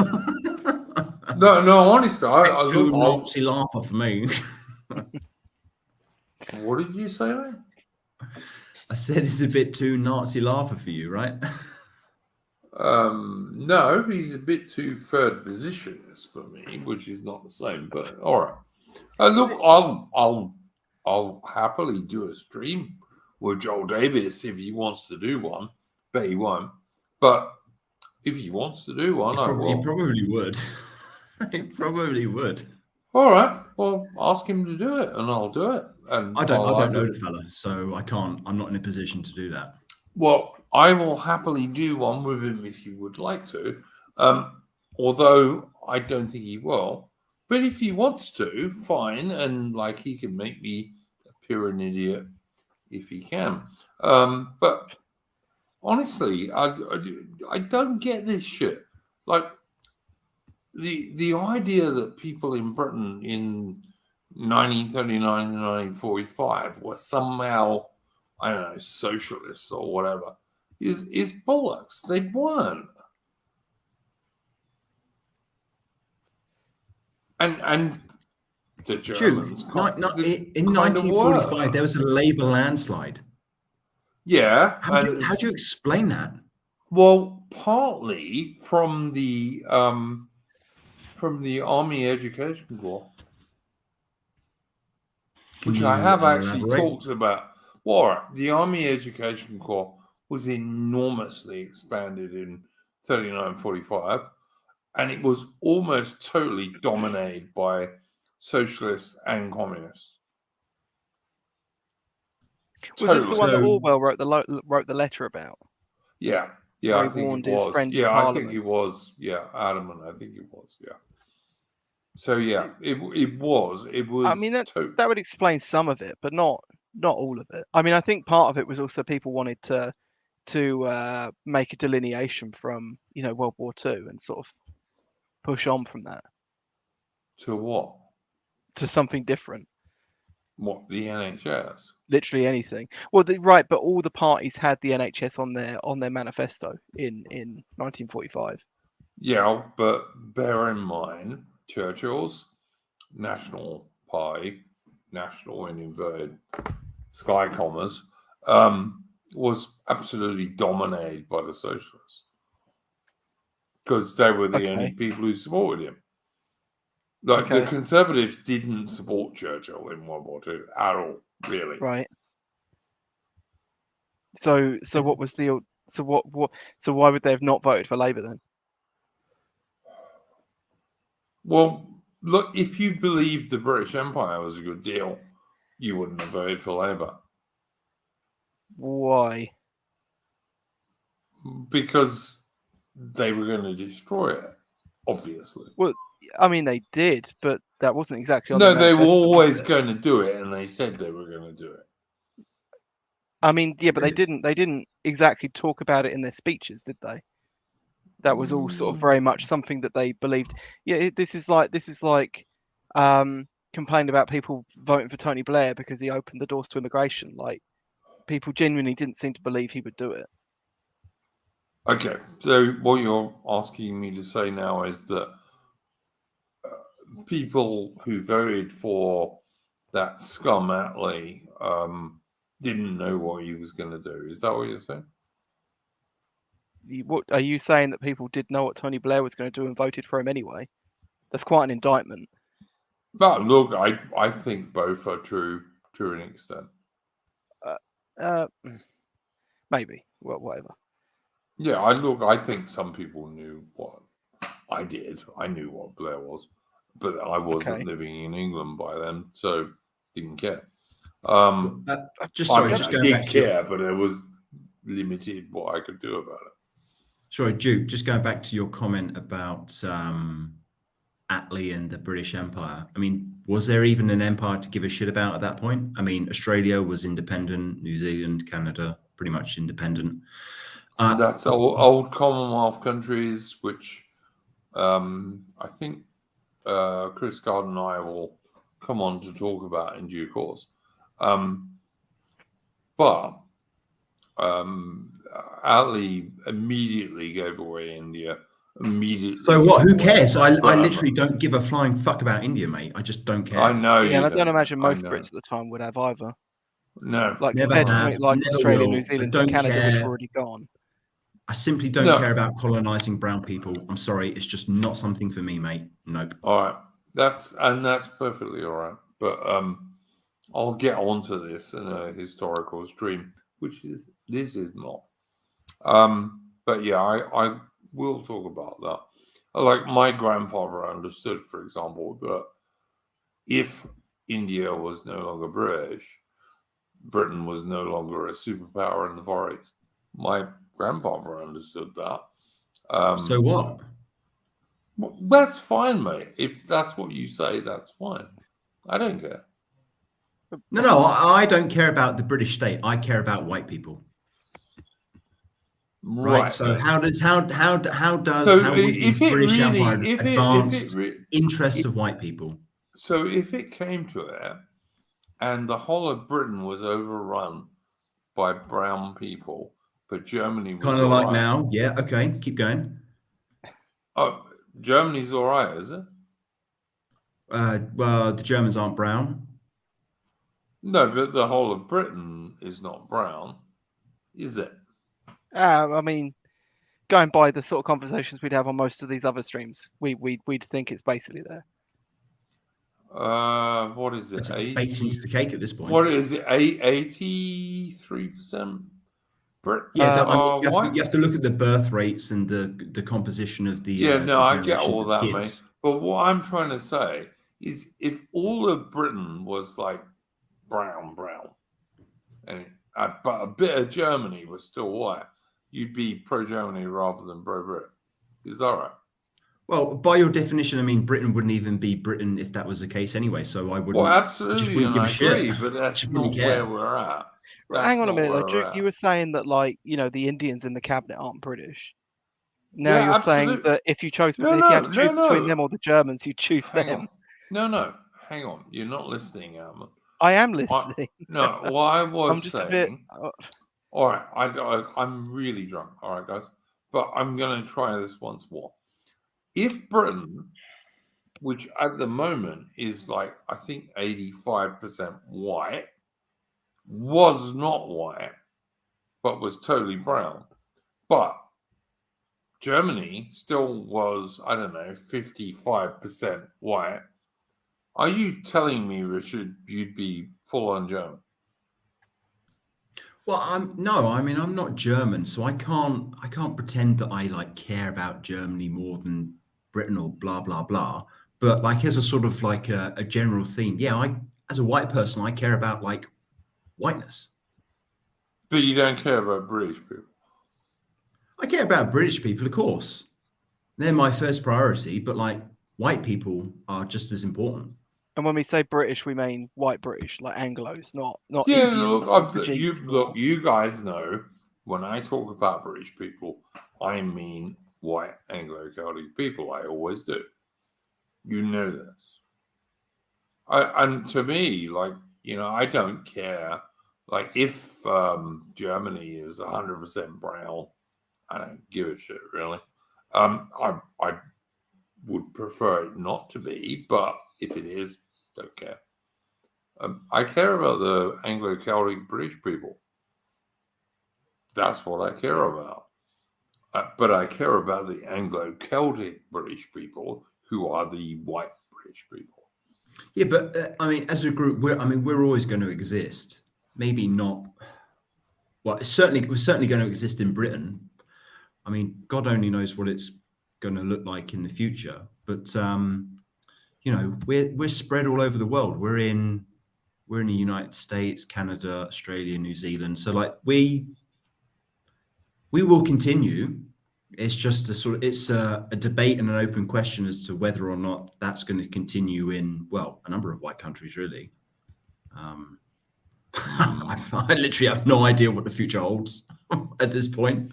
And I think it's worth pointing out that neither did anyone in 1945, which means I think it's kind of tortured logic to complain about those people voting for Labour when very little was known about sort of what Labour wanted the country to look like in the distant future.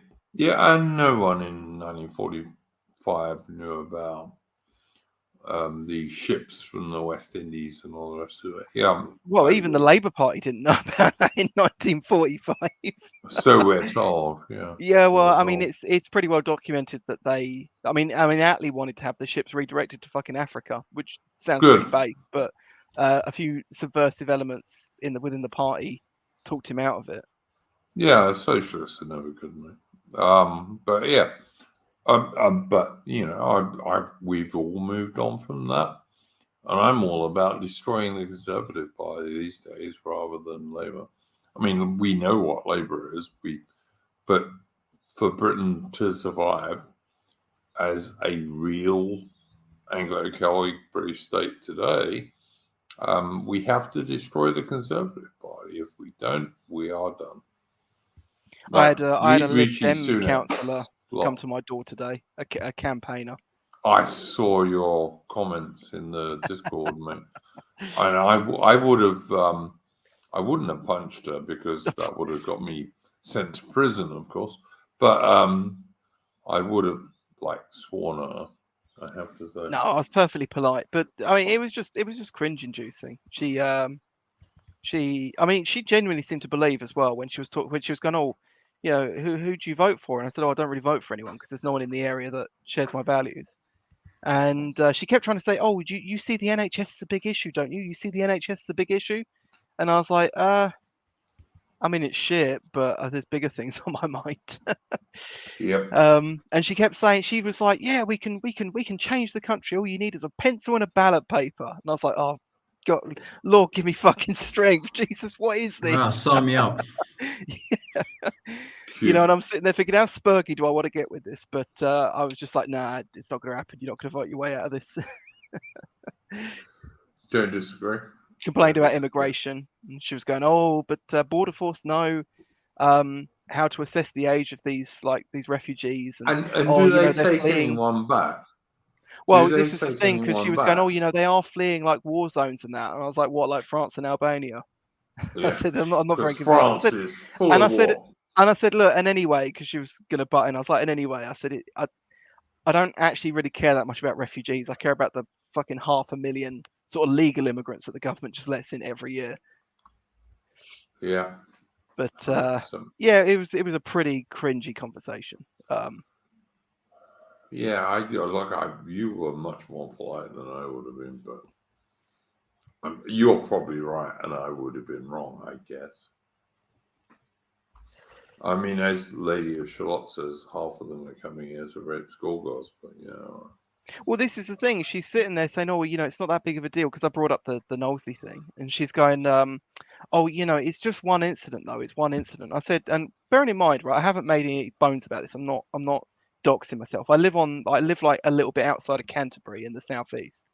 Yeah, you live in a relatively okay part of the world. Yeah, it's going downhill pretty damn quick though. We have if you go into Canterbury City itself, they have tents on the ring road now for all the homeless.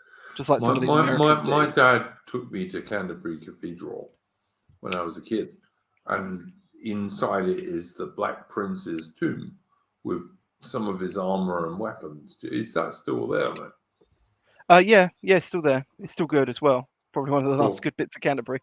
And all the little centre bits still all right. But yeah, and it's like I said, well, hang on a minute. You know, this stuff. You know, we had a rape gang in this city. You know, not too many years ago. And we've literally just had a story from Dover down the road where, you know, 4 migrants raped a 15-year-old girl. So it's not just a one-off incident. This is a pattern of behaviour, and everyone sees. Yeah, but restaurants and food. Yeah. Luckily, she didn't bring that up because I might have started to diversity is so good. But the restaurants, Ataman, oh God, it's divine. I would have just been like, yeah, but we've got the recipes now, so we can get rid of them. Yeah, we've got the recipes now. Fuck off. Yeah, exactly. My grandfather, who served in India in the British Army and in between the wars, could make damn fine curries in an Indian restaurant. Never really been out into them, I'll be honest.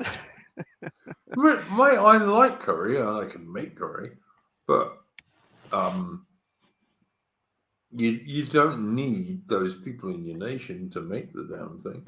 I actually think that eating curry sort of messes up the white bio spirit. Probably. Well, I think you're wrong. It's just wrong, mate. Millions. Like, what the fuck is this? Millions of British soldiers have eaten curry, mate. And we used to beat the shit out of Indians for many years. I agree. Rod Hull, spice is overrated. It's not good for the white man's belly and his anus. Speak for yourself, mate. Honestly, I don't know where you get that shit from. We're a bit tougher than that where I come from, but all right. But yeah, I don't know. Shit. I think Amber makes a good point that most of the political types in Britain today, they're not even connected to the truth, even slightly. They're not. Mm. They just have no idea of what's going on at all. But have you talked about that? I suppose you could call it a Groiper event with the what's his name, Wesley. Oh what's yeah, his name? yeah, Wesley Russell. Yeah, we brought it up briefly at the beginning. Yeah, Renew Britannia, basically destroying that sort of dysgenic-looking Tory MP. Yeah. It was just beautiful, and he just had no response. He was just like, that just Didn't goes he to try show. to call him a Nazi at one point as well, like that? Oh yes, he raised his hand because he raised his hand as a fascist salute. It's like, mate, he was like literally just sort of like protesting. I've got to ask you, Richard. Did this have anything to do with 109 countries? No. I'm giving you every chance here, mate. I'm giving you. No, it did not. It did not. It did not. No. And I'm before anyone says anything, I'm not a full-on believer in the 109 countries, and I didn't even know about it until I asked people about it.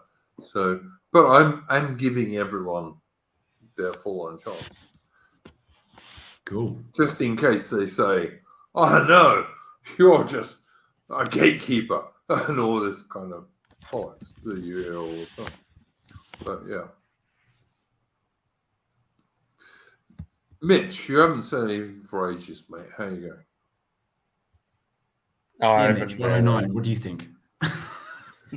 Mitch, 109. What do you think? Well, I mean, if a guy gets chucked out of 109 pubs, I'll start getting a bit suspicious. Me too. I agree.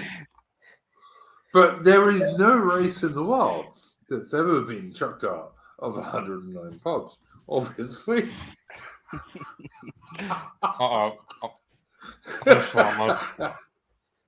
There's no one.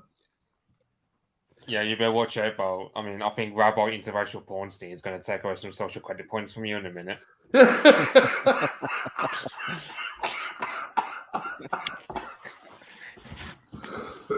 Oh God! No, we are not like that. We are not like that. No, we respect. We are true goyim here. We respect the master. We respect like the true chosen people. I am a totally Judeo-Christian person. You're not even a Christian. You're literally just the Judeo part. I'm not either of them, actually, mate. I'm an agnostic, but you know. But yeah. And you know what? Any woman, if she's cute enough, any woman of any race, I'll defend her. Apart from that, I don't know. Confirmed. Iron Duke has an Instagram account which he used to simp after Israeli girls. Yeah, I can believe that actually. Yeah, he just follows his IDF girl account. No, not true. I've got this wonderful Duke. I've got this wonderful quote from someone on Twitter. He says, "Imagine running a store where a customer's credit card is declined 109 times, but you assume there's something wrong with the card and let them walk out with his goods for free."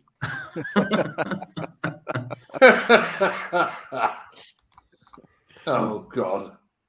That's quite funny. Right, that said though, I'm going to have to head off. Apparently, I'm now drunk.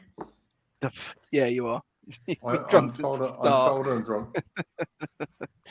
Right, Mate, I'm going to have to head off. I broke up with my girlfriend on Friday, and I've pretty much been drunk since Friday because I used an excuse, which is what you have to do if you're a bloke. And it was better for her. Not anymore, he isn't. No, I'm not anymore, but I kind of liked her. But What do you get rid of her for then? because she wouldn't listen to what I told her, she wanted to move into my place, and my place is for me and my dog. It ain't her. So I'm gonna find a Japanese or East Asian chick who will do as she's told. Because that's what. Okay, let's wrap this stream up right now. Let's wrap it up right now. No. East Asian guys, they're not dark brown or anything like that. No, Ataman don't race mix. Disavow. Well, that's up to you, dudes. But like, my son's a absolute 100% Anglo Celt. Oh no. So I'm not looking to have any more kids. I thought you were about to tell me he was dating a Chinese girl or something. No, he was actually, last time I knew, he was dating an American girl. I think that's not happening anymore. Oh. But American is sort of ambiguous. What's her ethnicity? She was a white American girl. Like, she was a naval officer's daughter. So yeah. Or what? I don't know why I'm asking this. It doesn't matter to me. You're just being inquisitive, Duke. Very inquisitive. Rude is the word I would look at. But yeah, no. I'm looking for a Chinese, East Asian type girl now who will do exactly what I tell her to do, because I'm not interested in Western women who won't. But that sounds very sensible, very centrist. Good luck with that. Absolutely, it is very sensible.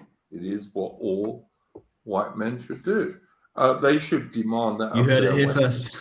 They should actually demand it of their white girls, but I can't be asked to try and do that anymore. So yeah. Anyway, on that note, I am going to head off. So thank you very much for coming on. Yeah, cheers, my dude. Go off. Yep, no worries. See you later.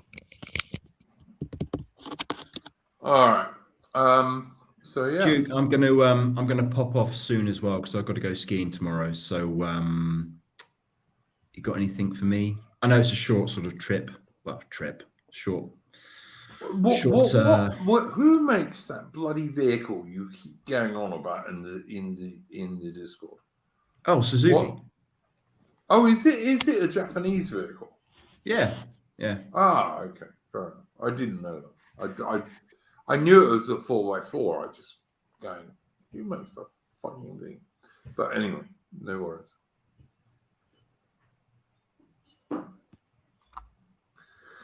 Jovo is telling me he's had a couple of trips to the Orient, if you know what I mean. Nudge, boom, wink. As Basil Brush used to say. Yeah, okay, fair enough. I'm too old for lady boys, says Rod Hull. Trust me, lady boys would not like me. Really, trust me, they wouldn't.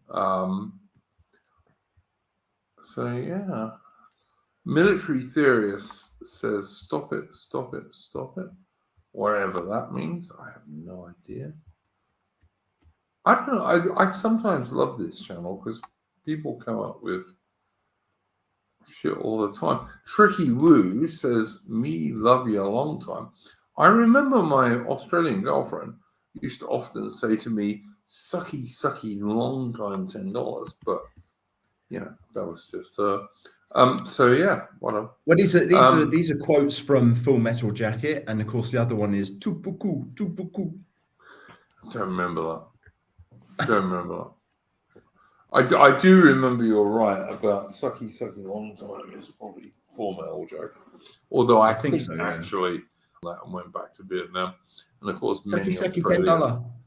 Yeah, many Australians served in Vietnam, so I think that's probably a bit longer than that, to be honest. But when was that film made? That's quite an old film now. Yeah, but it wasn't that old, mate. It was made long after the Vietnam War. Yeah. And did you know that Full Metal Jacket was actually filmed in London the Dock? Yes, I did. Yeah, fascinating. All the palm trees were fake. Yeah, fake. Fake palm trees, all of them. Yeah, and the first half of the movie is much better than the second half. Like the second half is like, I don't know. And when they finally find this fucking sniper chick and she's a girl, I would have just shot her in the head about 15 times. But I mean, that would Easy now. have just Easy. been me. Why? She shot the shit out of some of your mates, and you're gonna argue about whether you're gonna kill her? Fuck off! I would have just killed her. I'm sorry. I like chicks, but not chicks who shoot me. I'm sorry. Well, I don't remember what happened in the film when they I don't even remember that part, to be honest. This chick shoots the shit out of one or two. I can't remember if it's one or two of these dudes. Is it the black dude who gets shot in the foot, 8-ball? Yeah, the black dude gets shot first Yeah, and gets shot all over the place. But then I think another dude also gets shot all over the place. And then they find her and they wound her, but because she's a woman, they don't just kill her. Like me, I would have just like put half a magazine in her and said, "Well, that's the end of you bitch." But you're not allowed to do that even back then. And these days we're even vastly worse. These days, 110-pound women can beat up 210-pound blokes anytime they like, and we have to pretend that's real. When I don't care, like a very highly trained 100-pound woman will almost always lose to a 200-pound bloke who ain't a fucking complete wanker. Almost always. She will lose because she has lighter bones. And like you can crush her skull pretty damn easy, to be honest. Oh God, when's this woke madness going to end, UK? I don't know, mate. I don't know, but there's no sign of it at the moment. I don't know, for me. No, there is no sign of it ending at all. I don't think it's going to end when senile Biden retires or is killed. Cheek on Biden. Yeah, I don't think it's going to end then. Well, can you believe I you're going don't to think shoot it's down going that to balloon? end. Wow, he must be under the control of the commies for sure. Yeah, I mean, look, an F-22 shooting down a balloon. Fuck me, dude. Just imagine all these F-22 pilots, the most expensive and advanced jet fighter in the whole wide world, going around with balloons on the side of their cockpit.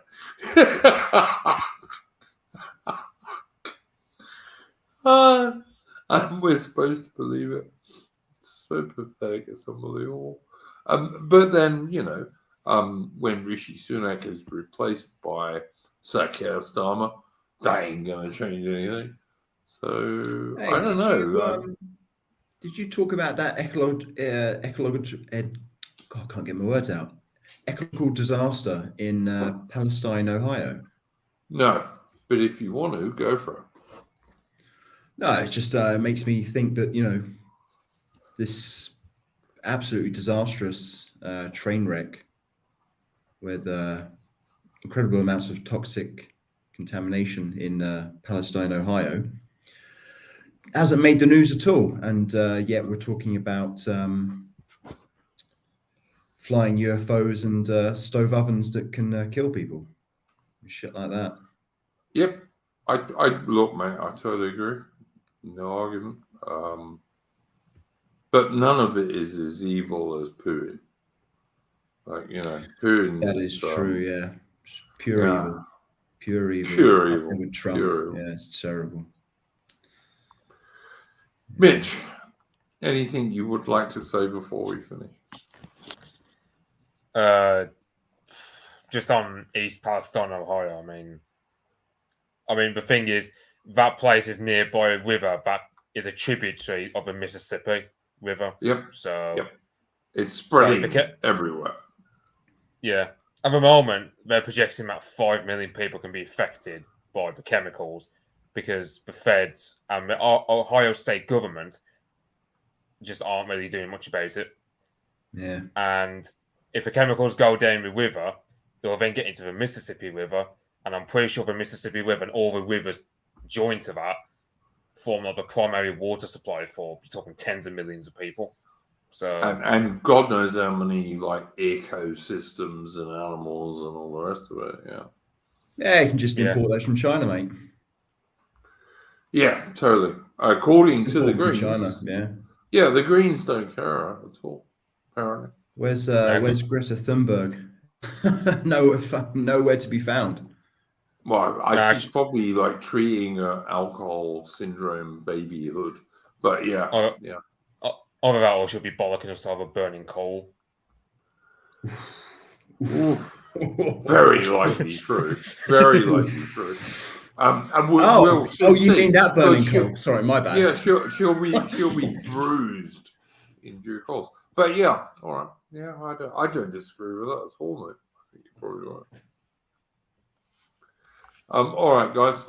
Any final thoughts? No, not really. Not from me. I mean, I joined late. Sorry about that. I got That's all right. waylaid with some Richard friends. only wanted to say this is 109. Well, I had to be here. There's just something about that number, 109. Ticked over Yeah, to I 110. don't know what it is, but all right. It's interesting, 9 plus 1 is 10, and then 1 on from 109 is 110. It's just weird, man. So I don't know. I just felt like I had to be here. Something about that number. It's just amazing. Yeah, It is. it really wasn't really worth making sure my license was up to date for this stream. Yeah, you've got to make sure that you're licensed, Mitch. You've got to keep that license up to date. You need to be credentialed in 109. Yeah, no, this sort of thing just takes up so much time and attention. I tell you, thinking about good old magic, thinking about that good old magic number. Yeah, 109. Something about that number. Ducama. But yeah, me, I'm just an old-fashioned Brit. Sorry, I'm drunk out of my brain this week. Yes. So, No worries, mate. 555 says, go and listen to the Insane's rant on Dunning Pole dissing the British Empire. If he means Brutus the Insane, Brutus is not so bad on the British Empire, to be fair. I think the British Empire was a lot more based than some Americans think it is. But I'm not an American, I'm a Brit. I'm an Englishman. So there we go. But yeah, all right, guys. 2 hours, 8 minutes. I reckon I'll be alive. What can I say? Come back and see us next week. Ciao and Deu, mate.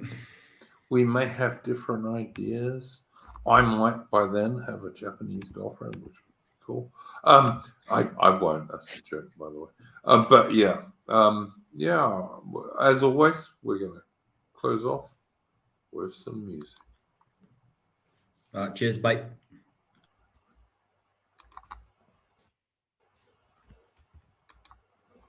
If I can get the music to play this. Come on, guys. It's not.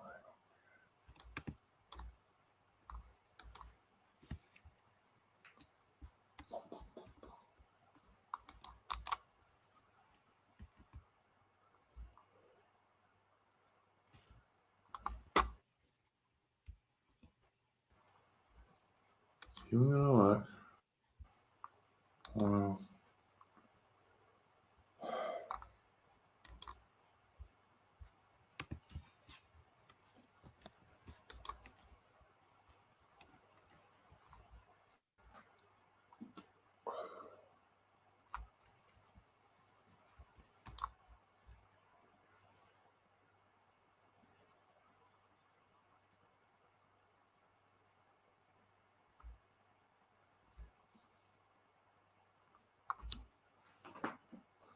$15 later, it will play.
Okay, so there you go. That was obviously Soldiers of the Queen, which is a very famous British Army tune, and was indeed the regimental march of my old battalion, my old regiment of the British Army. But anyway, go on. What can I shill here? Hopefully soon you'll be able to watch me and Horace talking about stuff in the British Empire in the late 19th and early 20th centuries on his channel. And also, I'm looking to do a stream on was the British Empire really the start of the gay American Empire, which some Americans claim it was, which I think is nonsense. But I am looking to do a stream on that when I can get enough guys to come and do it at one stage. If I can't, I'll just do it with the people I can get, but I'm trying at the moment. I'd like to get people like Furious Pertinax on and possibly Semio Gog if he'd like to join. Although maybe it might be better if Semio Gog did a reply, but we'll see. So yeah, I'm looking to do that stuff. And in the meantime, go well, take care, and never give up the fight. And I'll check you later, gents.